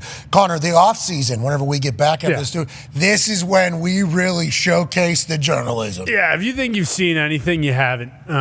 What's going to happen over these next 6 months before next football season is going to be life-changing and is going to be groundbreaking. And I do actually genuinely believe that this will be the best offseason we've ever had. By a lot, too. The access we have with this ESPN, we're going to do a lot of road shows. Yeah. Hey, we're going to be at a lot of different events. Can do a lot of things that we haven't had the capability to do in the past. Yeah, getting an opportunity to just post up at something that maybe ESPN has the rights to, boy, it's just a different energy. Oh, yeah. All of a sudden you get a different vibe, you get different conversations, we get different access to people. It's like let alone Adam Silver's just sitting over here. Bingo. Just like a couple of days ago. It's like this offseason, I think we're going to be able to do something that not only have we not been able to do, but I think like sports media, hasn't done in a while. Yeah. Which is we're going to enjoy the shit out of the fact that we get to cover sports and enjoy all the sports that are happening while covering all of the bullshit that the NFL happens during the offseason. Yes. Vinatieri, you were a player rep for a long time. You're part of the senior council. The amount of bullshit that the NFL goes through during the offseason is almost one of the greatest parts of the year as well. Do you see what's happening with the kickoff? Do you have thoughts? Do you have concerns? Do you still do any I don't want to say representation for the players, but are you still involved in any facet at all with the NFL? I'm not doing anything with the Players Association at all at this point moving forward. I kind of told them, I said, if you need my help at any point, let me know. But I really stepped back from it. And I'm just truly a fan of the game at this point moving forward. Was there a time where you weren't? Were you jaded a little bit towards the end of your career? Was there ever a time? Because there's some guys that play a long time. And then whenever their either body tells them they're done or a team tells them they're done, they can be jaded against the league and against football a little bit. But inevitably, most of them, after like a year or two, come back and they're like, oh, yeah, I love this game, love this league, love this sport. Did that happen with you at all? Honestly, not at all. I literally played the length of the career that I never thought I'd play that long. So a lot of guys that are a little jaded maybe leave the league earlier than they wanted to. And now they're like, shoot, I got to find a job. I got to figure out what I'm doing. For me, it was just an easier transition. I guess the only part for me was I would dream at night and think about, oh my gosh, like I can't get onto the field for some reason. Like somebody's hid my shoes and they need a field goal. When you were done? Oh my God. I still have the dream every once in a while, but literally for the first year and a half, it would happen 3, 4, 5 nights a week, and I would wake up in the middle of the night and I'd be like, holy shit, where's my helmet? It was that's out of a movie, bro. It was never that I wasn't going to make the kick. It wasn't like, I missed it was I couldn't get onto the field and like they're lining up for a field goal and I'm in the locker room going, who took my helmet? Stupid stuff like that. But it took me a long time. That's out of a movie. I called some of my old teammates and I'm like, that retired, and I'm like, did you? And they started laughing at me. Like Lawyer Malloy, for one guy, for instance, he was like, it will go away, dude. And it did. It was like, then it kind of was like once a week and then once every couple weeks. And now I get it every once in a while. I wake up and I laugh and I'm like, I go back to sleep, dummy. That's long. That's so far gone. You probably weren't going to right? make the kick anyway. Yeah, you don't have to worry about that anymore. But no, as far as is not wanting to be around the league. I obviously I wasn't in the locker room and stuff, but I didn't stop cheering on my boys and cheering for my team and wanting to be around. Did I go into the facilities and chum it up with the guys that much? No, I didn't do that because I didn't feel like it was the right place. Like, hey, you're done, you're gone. Don't go in there and be a distraction or anything. But as far as jaded, no, absolutely not. I felt they're going like to get rid of the kickoff, though, Vinny. You need to get back in there. Like maybe a part of your. But then rosters would have to go down. Dude, special teamers. They can't. There's no way. Well, they would still have a kicker because they. Yeah, you're right. They still have punt. Yeah, still have everything else, I guess. But man, it's an all-out assault right now. Yeah, I know. They've been trying to devalue us specialists for a long time, and special teamers. In general, it's like, why are we trying to change something that's never been more popular? Like, people love it. Now, I understand when they said, okay, we're going to move the kickoffs up 5 yards because we don't want the impacts and we don't want the concussions and we don't want all these whatever on the kickoff, but to remove a facet of the game that's been there for 100 years doesn't make sense to me. Yeah, Lombardi was okay with it. Belichick was okay with it. Yep.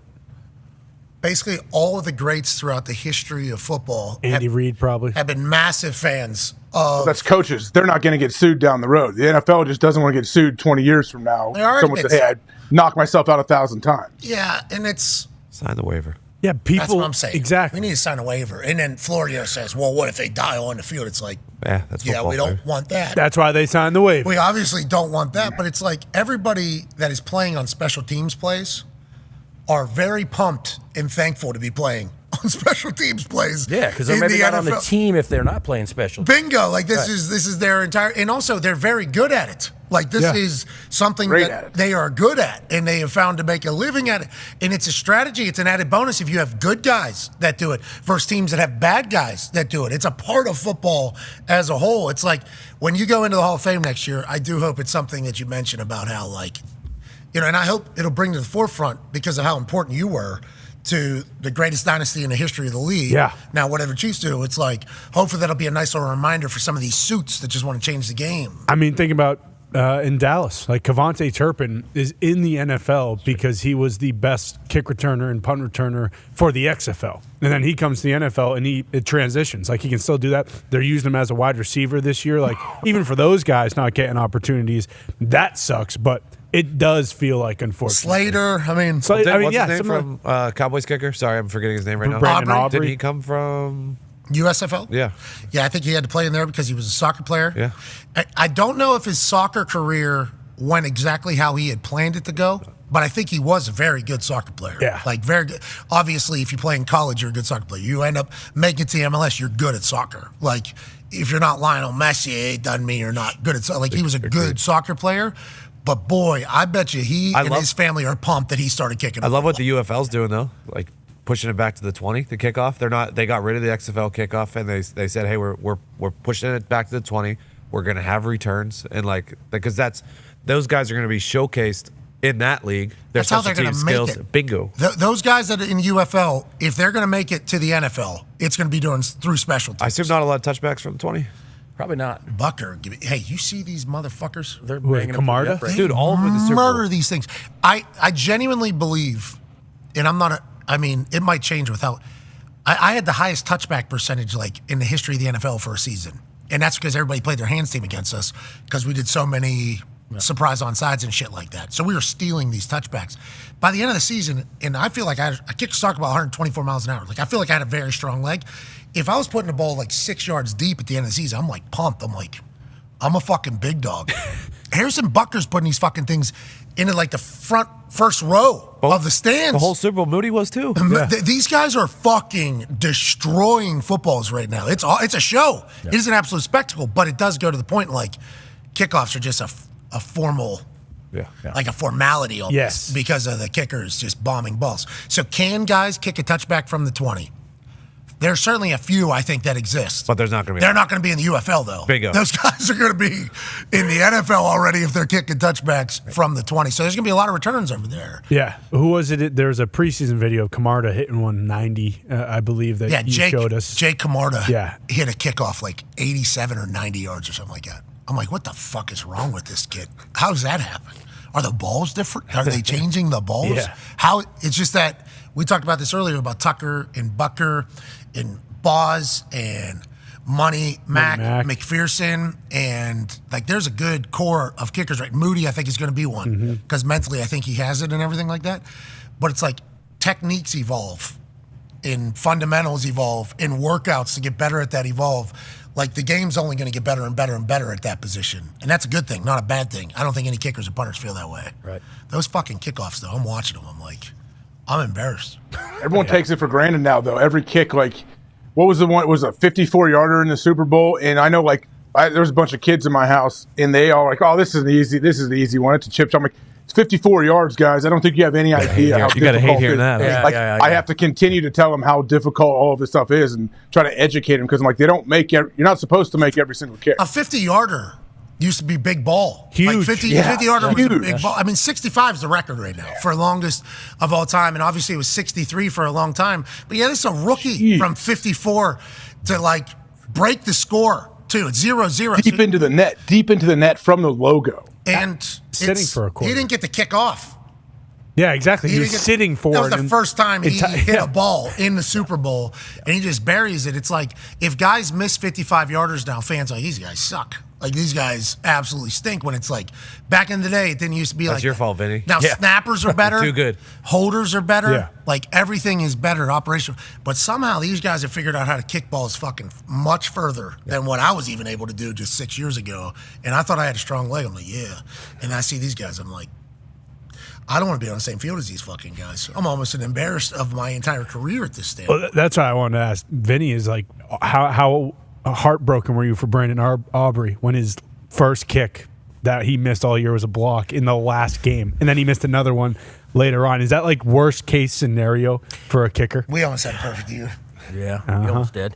It is tough, obviously, because you sit there and go, God dang it, if I miss a kick, I miss a kick. But if you get one blocked, especially if it's low or whatever, that's one thing. But if he's going to make this kick and it gets blocked, you're just like, son of a bitch, 30 in a row or 40, however, he had a bunch in a row. 31 to 31. Yeah, like that. You just got to be like, come on. I mean, man. I guess But- there's some sacks where they blame the quarterback, but normally on a sack, they're blaming the offensive line or something. Right. For a block kick, it's like kicker's fault. It's like, is it? Yeah. I don't know if it's always Better than a miss, though, right? Don't you think it's better than just a No, miss? stats-wise, it's exactly the same. It's 100% exactly But doesn't the it feel same. better, though, getting it blocked? Like, yeah, I would have made that one if my guys would have chopped them down. Yeah, I guess every time it gets blocked, guys would say they were going to make it. Like, Right. well, that ball was certainly, I'd rather I say was blocked. playing, If I was a kicker, I'd rather be like, yeah, I got it blocked. It might have been a little bit low instead of yanking it hard left or something. Well, yeah, I suppose for Jake Moody, like we just said, he had one blocked in the thing, and I know that was a lower kick. It's probably, that's 90% on the kicker for sure. Maybe if it doesn't get blocked, maybe it goes through or whatever. You can walk away from that and go, yeah, it was blocked, so it's not quite. That's like Bucker mishit that 57-yarder. He hit that fat, still carried. That was 57-yarder still. Yeah. He hit that like shit. Like people think, well, for a longer kick, you go to line driver. It's like, no, your best ball is a monster ball. Like people aren't hitting the longest home runs line drives. Like people always say that about kicker. Like, well, if it's further away, you got to line drive it more. It's like, no, you're trying to hit a fucking big ball. He mishits this thing, and it still would have been good from like 62, 63. Yeah. I don't understand how they're doing it. I honestly have no idea how these guys are doing it. And Bucker's, that last replay, and they showed it, I think there was an additional replay on the broadcast that they showed. Like, that was 2 inches away from being blocked. Now, to be clear, every kick is 2 inches is away. potentially. Yeah. That one was. At least height-wise. I mean, This one. Going between two guys' arms. This last replay. The guys off the edge are always, if they're going to bring it off the edge, always like this far off. It's like, ooh, you could every time, pretty much. Every time. But that's the snap, that's the hold, that's the kick, that's the NFL, and guys are just, hey, you got to make 100% of your kicks. Yeah. Or you know what? Get your fucking ass out of here. That's why it lasted for 24 years. It's absurd. Phenomenal stuff. First ballot Hall of Fame stuff. Hell yeah. All right, let's do some news here, shall we? Sidney Crosby scored 2 goals last night. He's the greatest of all time. Boom. Second greatest of all time.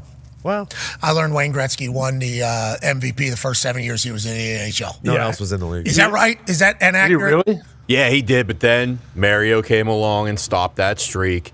And then, he had Mario and Yags, and then Crosby and Ovechkin come in. So it's a great tradition being passed down by generational players. Yeah, but Wayne Gretzky, his first 7 years in the NHL, won the MVP. And if you were to take away Wayne Gretzky's goals, take away all of his goals, he would still have more points than anybody else that's ever played. So I have to acknowledge he is the great one. He's the greatest of all time. So let's take that alien out. Sidney Crosby, greatest player of all time. You see Jocker's birthday today too, so Yeah, and they're going to be at the game. you see he's jocked. Yeah, super jocked. Of course. He's So still cool. playing. I Still think. playing. And him and Le Magnifique, I believe, are going to be at the game this weekend in Pittsburgh together. Is that? I think it's the jersey retirement. I believe. That's awesome. Yeah. Yeah, let's go Pens. Let's go Pens. I don't even know if we're in the playoff hunt. Nope. Yeah, we are. No, you're not. Shut up. You're not. Another cool Gretzky stat. Shut up. Another cool Gretzky The stat. Pens are in the playoff. They're not.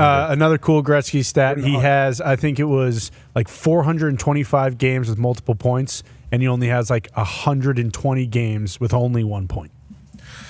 He's really good at the hockey. Yeah, that he's guy pretty did good. what he was supposed to Has be he ever doing. had a game with no points?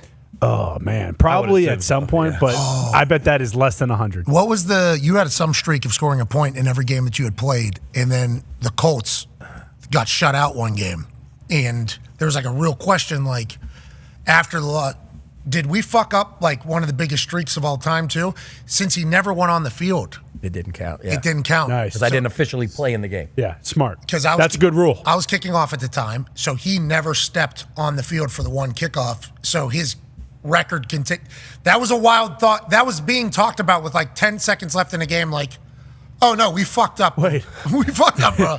And then they had to do some research. They called the NFL, and we found out all good there. So those records are tough. Oh, yeah. Tough to keep going. So many outside factors come into it all, and Wayne Gretzky didn't care about any of it. Way to go, Wayno. Good job, Way to go, Wayne. Also, this year in history, Bobby Orr became the first defenseman to score 700 points in the NHL. This year in history. This year in history. This day in history. Oh. See, This year in history. I tried to get Here we it before on Friday. And I just can't. I can't do it. So on this particular day, I can't do it. I can't do. Don't even ask February- me. Don't even ask me. Is 'Cause it I don't this year know. or this February 16th, I don't know. some year. I don't know. On this particular day, what happened? Bobby Orr became the first defenseman to score 700 points Way to go. 1974. In a career. in a career. Yeah, fuck it. Who years? gives a He fuck? played What's the forever. next news?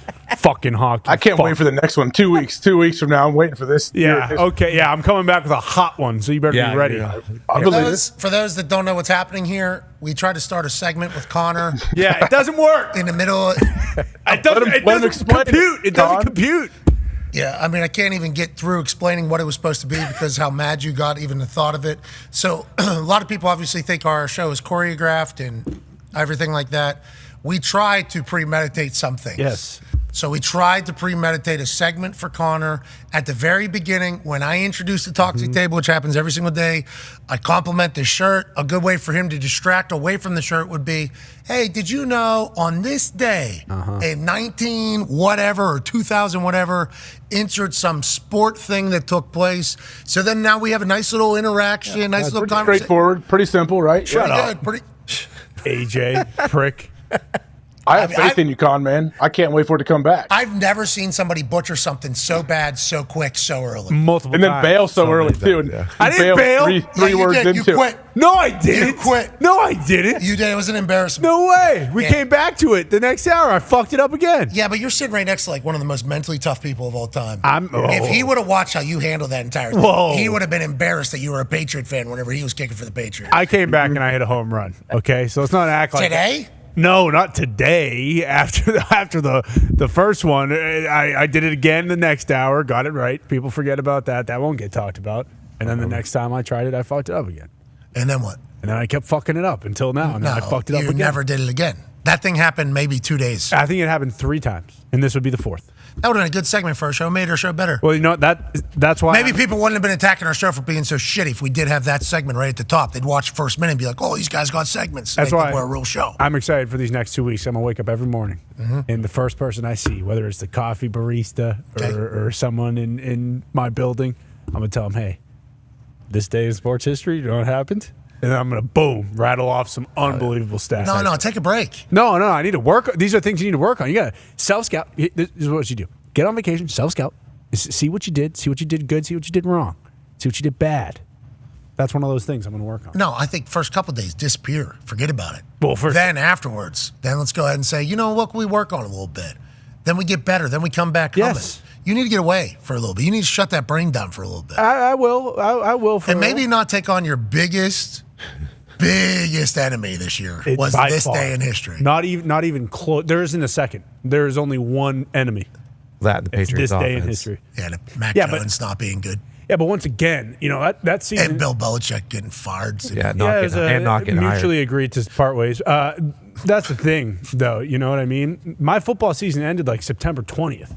So I've already been in this stage where I've been looking forward to this time of the year where we got free agents. On this day in history? On this day in history. In 2023. In 2023. You were thinking Super Bowl. I was so fucking in. There was no doubt in my mind we were going back to the playoffs. But on this day in 2024, who are we drafting? We're taking a quarterback. We're in full rebuild. And we don't even get to pick the quarterback. Full rebuild. No. Full rebuild. It's not up a there. full rebuild. It's not a full rebuild. Whole new coaching staff.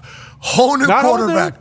Whole new offense. Yeah, you're Same right. defense. Same exact defense. It is a Steve Belichick still there? It is a 50. No, Steve's gone. But he wasn't. What was he? Was he doing something with the defense? He was helping game plan with John Mayo. Yeah. What about Bill? Is Bill there? Did he help with Bill, the Bill's defense? not gone. Can I fucking get to the point where the defense is No, the same exact defense. The players are the same. Are they going to score any points? The players are the same. The system is the same. The game plan is the same. So absolutely, you don't have Bill to tell you how the game's going to go, but fucking half the ball's the same. Okay, sure, we got to figure out offense, and we're going to do that. What about Chad Ryland? Did you see this guy? Well, Chad Ryland's the savior of New England. The reason I'm still thinking about getting a Chad Ryland jersey, even though I know he's not going to be on the team next year, because he's the reason that we're the 3rd overall pick. That Giants kick when he missed. Oh my God, that was the happiest I've been in the cold suite all year. Legit. Screaming. Popped up out of my seat. I think Colts had ball, so stadium was quiet. Connor, watching Giants-Patriots. Down by 3. Chad Ryland has a chance to kick it to send it to overtime. He misses the kick. You hear Connor go, ho, ho, ho, let's go! Yes! Echoes through Lucas Oil Stadium. Echoes through Lucas Oil Stadium. So I'm standing watching Colts guy turn around and go, what happened? He goes, Chad Ryland just missed his 10th kick to lose us the game. Yes! We're going to be top 4 pick. Like, that was literally what you were thinking in the exact. That's not good. That's not a good place for your team to be. I completely agree, and I hated it. I hated every fucking second of this NFL season. It really was brutal being that fan and having to frame it in my brain that we needed to lose in order to get to a position where we can talk about Super Bowls and, the dynasty going back through it. Obviously, that is a thought. But, yeah, sometimes you got to root for the worst things to happen in order to get to the good things. Chad Ryland's going to get good this offseason, too. That was kind of one of those suck for luck things, right? I mean, are you allowed to say that? Yeah. But you know what I mean. We were in the middle of that whole thing. I know. That was terrible. That was miserable. Yeah. Miserable. Guy sucked for it, but then he quit. He retired. Sure. He had some good years in there, though. He did have. He was awesome when he was there. He was awesome when he was there. He was, just a prototype. He was a dude. That 2014 AFC finalist? Are you fucking kidding He'd me? still be your quarterback. You probably would have won a Super Bowl. Listen, Is that your favorite banner? Is that your favorite banner? Think about Is that really up? Vinny, really up? is that your favorite banner, Vinny? The 2014 AFC finalist banner Why that's is that hanging still from up? the roof of Lucas Hey, Oil? Pete. Is that number 1 for you? Hey, Pete Ward. Take that fucking thing down. It's an embarrassment. Well, do they still have the banner that like host of the Super Bowl that we didn't play in? Oh, yeah. That's a good point, actually. Lucas they can do? flex that it hosted a Super Bowl. Okay, Connor, don't be egging this on. I'm not egging it on. I'm just saying. I want to hear from No, the I guy. like banners of. Boom, there it is. We need to take that down. Every year, week 1, I I'm think the sending way that it's out. worded, just finalists being on the banner is the problem. They should put the score. What should they put it? They should put the score of the game on And a there. deflated ball. Yeah, and a deflated ball. Exactly. Put them both on there. It was, I believe it was 38-10. Might have been 42 Might to have been 10. 50 Yeah, something. might have been 50 to 10. I believe Dwayne do you Allen have a- said they could have beat us with a fucking beach ball, was his quote. Yeah, but he after the went game. and played for the Patriots. A couple years later. Yeah, but Dwayne Allen, monster. But he was an extension of a tackle. Good dude, enjoys his person. Good ping pong player. Big as well. son of a bitch. We were in the second quarter. This is how I knew we were in trouble. They sent Danny Amendola, I think, out to punt return. He was only going out there to fair catch. They were fair catching every single punt starting in like the second quarter. Like, we're not even returning. We don't give a fuck. Yeah. Like, this game this is over. We don't need to do anything. So it was a wild scene up there quickly. Do you remember the weather too before Yeah, that it's game? nasty. Yeah, yeah. And then it cleared up completely. And then the balls. Well, to the Deflategate point. Maybe the weather atmosphere made it. Maybe. Well, Bill not a science guy. Well, told me. You know what? Watch Apple TV. You'll get to see all about the Deflategate. Oh, really? Oh, yeah. It's all addressed in there. That was a good plug. It was, wasn't it? Yeah, I like that. You're a professional. Yeah. And to the deflated balls thing, just real quick, LeGarrette Blount had 150 yards and 3 touchdowns rushing the ball. So just to Blount, but Blount, just to clarify there. Yeah, I see him still running, actually. Yeah. It was from our right to left. He broke the long Was that the year that he switched from the Steelers to Patriots mid-year, or was that the next? Yes. season? Yeah, I think it was. I think that was that year. Oh, Or before. It might have been the year before, because that year I believe he had like 20 touchdowns. He was really good against us every time he played. He was one of my favorite Patriots. So let's talk about your Steelers year and your season that was for us. What a roller coaster. It was. That was the best word. That was an absolute roller coaster season. What about the preseason? Remember when Kenny Pickett Starting Super there. Bowl. Remember, seven was back on. Couldn't have been higher. Couldn't have been higher. And then week 1, just absolutely smacked in the fucking mouth by the 49ers. And in my head, then it was over. And it didn't get much better. You dressed up like a devil. No. I dressed up as Mac. you did. There was Spent a lot of time on that. There was full chance. No, I didn't. Utah, Georgia, Ohio, everywhere. James Madison. James Madison telling this guy to get fired. Fire Canada. That was the offense coordinator. Yep. First time. Well, he deserved it. First time a coordinator, it ended up working out, I guess, for the Steelers. Yeah, the offense was much better after he got fired. Yeah. First time a coordinator or some significant coach had been fired in the Pittsburgh Steelers organization, pretty much. Yeah, since one of the owners did it to himself. He was a owner coach or owner In coordinator. like 1980 something. That was like 40 something. Oh, really? Yeah. Jeez. So yeah, that is something that doesn't happen. It's an organization that prides themselves on just consistency and maintaining just status quo as far as like the ownership, coaches are concerned. It was an up and down year. A lot of question marks going into the offseason, but I'm excited. I'm very excited. Super. Sound like Tony, that was weird. Tony.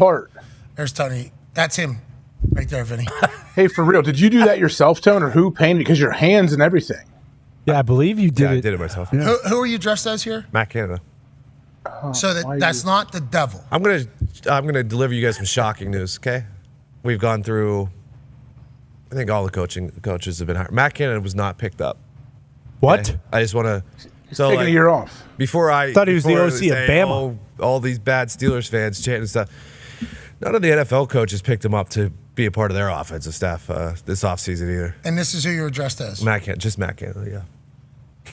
What about the horns? Does he have I horns? don't know how that happened, to be honest. Is that part of the hat? I don't know. I didn't do that to the hat. Wow. Matt Canada wears a hat. Think about if Ice Spice would have seen you. Oh, man. She would've loves been all Matt over me. Canada. Yeah, you'd be dating her right now. She loves Matt Canada. I'm married with a child. No, but Matt Canada. We're not talking about No, you. not you. Yeah, we're talking about Matt Canada. Yeah, Canada. Hey, Matt, we hope you land on your feet somewhere and also learn how to fucking call plays. That's what we hope happens. Good luck with that. I will be. Not everybody deserves to have an NFL job. You know, like that is, you know, don't you think? Like that's a real statement. No Think offense. of him like I don't know what I don't know what he's like at all. I've never met him, but it had to be a pretty trying year for him, I would imagine. Ultimately getting fired during the season, but man, like the leading up to it, especially this year, it felt very loud every single game. Congrats, Matt Canada, getting a little relief, I assume. We've heard he's a good dude. I don't know. Have we? Not what I've heard. Okay, see. We'll always remember that first drive when he switched to being back on the field, though. Remember that? They won that game. That whole game. He Yeah. marched down the field that first drive. Matt didn't have the best year, but there's a lot of guys that didn't have the best year. No, but now we have Arthur Smith, and I will if Artie better have that fucking mustache back, and if he does it, I will have a mustache as long as Artie does. Oh, really? You would have a good mustache right now. I agree. Are you going to do that? You should do that. I'm going to. This 2-week break? Oh, I mean, because look, you got a jawline again, probably. Yeah, when's the new league year? You could have a monster stash. You can have a great mustache. I was thinking when the players of the new team. I think that's March 14th. Okay, so after the draft and after the team has been assembled and we report for I think maybe minicamp. draft night. I'm thinking minicamp. Use draft night. Yeah, draft night would be perfect. Draft night. Because we're going to be there, too. But if it has to be Artie. Artie has to do it, too. I think he's going to do it. He knows. But He's coming to Pittsburgh. He's why there was a certain tone in my voice is there's just the most important position in sports. There's still a question mark there. So, you know. Well, how about us with the Colts? Anthony Richardson's back throwing. Did you see it? I did, yeah. Had no shoes on, had sunglasses on, looked comfortable spinning it. He's grounded. Absolutely. Baby steps, right? But it looks good. I mean, it looks good. It does. I always wondered about being barefoot or barehanded on this turf because a lot of the people I know that make a living on those things happen to just spit all over it. Dip spit all day. Yeah, a lot. Zen spit now, I assume. Is probably spitting from playing sports. Probably the move there. But I like the fact that he looks like he's back in a good spot health-wise. I hope he What was survives. surgery again? What do you have surgery on? Shoulder. Throwing shoulder. Throwing shoulder. Yep. Okay. Yeah, so this is a big deal here to watch this. I hope he survives. There's a couple snippets from an Athletic article about Shane Steichen. I'm going to read a couple of these things. And I'm excited for this. the Colts culture is in trouble, dude. It was in trouble. Like, I think Shane Steichen bringing it back is good. I forgot the way out of practice 3 times. Okay? Now, I understand people can forget things and stuff like that, but this is like our best player, lead by example. I'm never late for practice or anything like that, but even something as small as that, he wasn't messing around. They fined me the first time. I was like, damn. They fined me the second time and the third time. I was like, damn. That's when I knew he was all business. It's like, this is a professional fucking, yeah. Yeah. That's kind of what it's supposed to be. Yeah, that's what I'm saying. Like, acting like that. Where the hell were the Colts a couple years ago? Because we heard, you know what I mean? Like, this is not Michael Pittman's fault, obviously. Michael Pittman should have been in an organization, in a building that probably was a little bit more like, yeah, we're not late for treatment. Bud. We're not getting to treatment at 7:15 when it starts at 7. We're not getting into the building eating at 7 when treatment's supposed to start at 7. So then we mosey into treatment at 7:10 or 7:15 or late for team meetings. I heard people like the shit that was happening in that building. I'm like, what are we doing? Shane Steichen's the guy. Feels like Shane Steichen's the guy, Vinny. Absolutely. I'm very absolutely. pumped about that. The only thing I've heard is great things from him. Like, he's no nonsense. He brings a different type of atmosphere in there and holds guys accountable. And that's exactly what you need. I mean, you can't. How do you expect everybody to get in line when some guys aren't? And I remember BA saying, "Hey." One time I remember one guy being late and he said, we're going to wait for the 5-star because he's a 5-star, right? But that's the only time. But that was a one thing that he was doing something else and we had to, but no. There's an interview happening. Correct. The 5-star had an interview happening and it was with a TV thing and we had a team meeting and BA literally comes in and goes, we have one of our 5-stars is missing and we will wait for this motherfucker, but all you other motherfuckers need to know, you are not this motherfucker. Right. And it was like addressed. And then I think 3 minutes or 2 minutes came in. Obviously we all, hey, super embarrassing, but was forced to not be. But it was like a scene. It was like, hey, you're not going to be fucking late around here. Yeah. It's like, that's how it always had been though. When Peyton was there, obviously you're not fucking around with anything. And it felt like it seems like it. And then Steichen's bringing it back. So if AR can remain healthy, and Steichen can remain who everybody thinks he is. Yeah. I like it a lot. Me too. I'm excited. I'm really excited for that because, at the beginning of the year, I kind of was like, how's the Colts going to be? If they win 5-6 games, that's a win, right? That's going to be good. They get all the way to the end of the season, and with 1 or 2 plays in that last game, they make the playoffs, right? And that's with, and granted, Richardson wasn't there. The other quarterback did a great job, right? No problem at all. But with him in there, he brings a whole different aspect to our offense. And man, I'm excited. Jonathan Taylor for a full year, right? He's not missing training camp. Josh Downs. Yep. Yeah, we got Josh Downs full off season. Gus Bradley's back, I think, on the defensive side. We got hey, why not? The culture's coming back. Yeah, the culture of what we need is back. Yeah. What was that? You said why not, and then you just kind of faded off. Why? And CJ Stroud's down in Houston. Oh yeah. Yeah, but you guys in Baltimore should have beat CJ Stroud if you just catch that ball. Agreed. And you beat him with AR. Okay. Beat the shit out of them with AR. Yeah, and I think AR maybe had his best game there too. So that's good news. Biggest moments. He's playing his best football. We only saw him in 4 games. Yeah. We have no idea what he's going to be like for a full season. Can he survive? But we got hope. Colts got hope. Steelers got hope. Patriots got hope. What? We're here. Packers. I assume you're thinking we got hope for the Packers with everything that we saw this past year. Ton of hope. Ton of hope. Obviously, with what Jordan Love did, and I think Goody's getting a bunch of love lately as well. I think they have 5 picks in the top 100 as well, so people are looking to them to only get better and absolutely be a force. The Aaron Rodgers trade becomes a second-round pick, right? Because he didn't play 85% of the snaps or whatever. Yeah. But listen, from me this time last year, I don't want to say this day in history, being like, has Goody proven that he can build a team all by himself? Because Aaron got a lot of credit for covering up a lot of things. And whenever they were in the NFC Championship, they lose. They decide to look to the future and get a whole new group in there, right? And it's like, he certainly had. Goody's fucking figured it out. Great GM. That guy is a phenomenal general manager. They get a new DC. Yeah, that feels like one of the biggest hires of the entire offseason is Halfley. New energy in there. Yeah. It's like the Packers' real deal next year. And on the NFC side, like, are the Niners going to be able to continue to go? Seems like yes. Brock Purdy's got another year under his belt. Who's going to be the DC there? We shall see. And then you think the Eagles, are they going to wake back up after having to hire a whole new thing? And then you go to the city of Detroit. Hell yeah. With the brand new Lions. We're not going to call them that next year, right? It's just the Lions now all of a sudden. Nope. Not the brand new Lions anymore, just the Lions. Victory beers are dead. We're not celebrating wins. Amen. The Lions are here. Attaboy, Foxy. Attaboy, Foxy. Boys, it's dead. It's over. They got their playoff win. I watched the Super Bowl for the first time, and I said, my team could win that thing. And that's never happened in my entire life. So, yeah, it was probably the best. It was the best football season as a Lions fan I've ever had in my life. And right next to you, the Chicago Bears, first pick overall. Oh, yeah. That's fun. You got a quarterback. They're trading. Who knows? Much better. Famous words, CM Punk. Next year's our year. That's right. Shout out, Phil. Shout out, Punk. CM Punk. CM Punk. CM Punk. He's so kind to us. Yeah, great He was guy. so nice to us. Super good guy. To me and Connor both. Like, just so incredibly nice. Yeah, it was cool. No reason to be. At all. No. Just like out of his way. Yeah. Out of his way to go. Asked Michael Cole to tell him whenever I got there or whatever, wanted to come out of his way to come talk to us and meet us. It was like, this is cool. Oh, gee, you're a good guy, nice guy. Then I got to work alongside of him. He is massive Bears fan, big Blackhawks fan as well. How are the Blackhawks doing? How did last night go? Connor Bedard had some cobwebs on him after that broken jaw, but it was a rough night for us. And what happened? We lost. To who? To the old Sid. And? Just Sid. And? Just Sid. Yeah, Sid certainly had more goals than your entire team, but who else was out there? The Guinos. Oh, the Pittsburgh Penguins. The who? The Gui what? With an N. Oh, Jesus Christ. I was going to say Z. Penguino. I know. I just thought I heard a D. Oh. Well, yeah, because Vinny's not going to be happy about that either. I wouldn't be either. I'd be pissed too. Beat his ass, Vinny. Vinatieri, are you the only Italian in South Dakota? There's very few. Very, very few.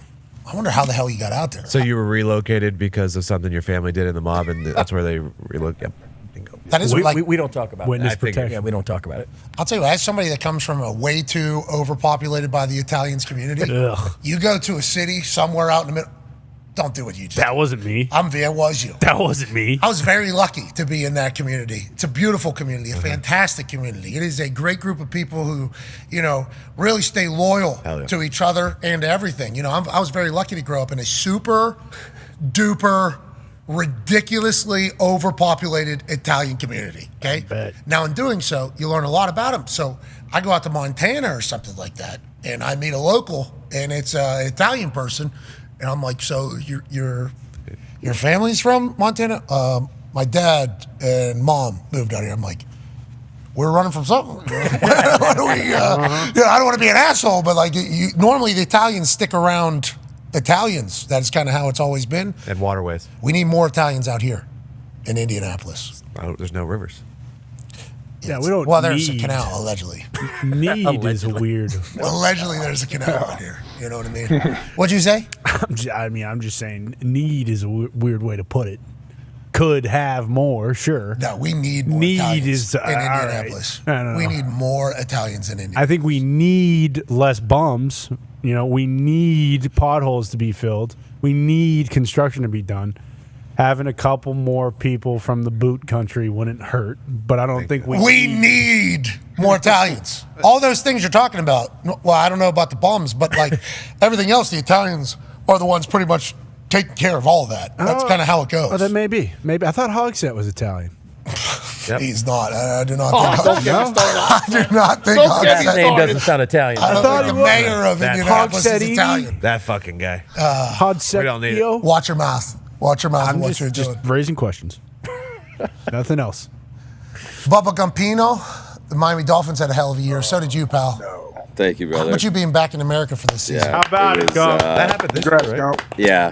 I've kind of I've made it a point to every day kind of just take it in for a minute. It's been a really cool year. Yeah, we're lucky to have you. You're a weapon, brother. The Dolphins were a weapon for a while, and then it just kind of all crumbled, and then now it looks like maybe never again. Yeah, minus 52 in the cap right now. Got to pay some guys. We're in a bad spot all of a sudden. Dolphins are going to be okay. Yeah, Cap for sure. isn't real. Yeah, for sure. Mike Daniel will figure it out. Yeah. Mike Daniel too. Yeah. We might win the Super Bowl. Who knows? All right, Frank, great year. Dirty, Bruce, great year. Mitt, fantastic job.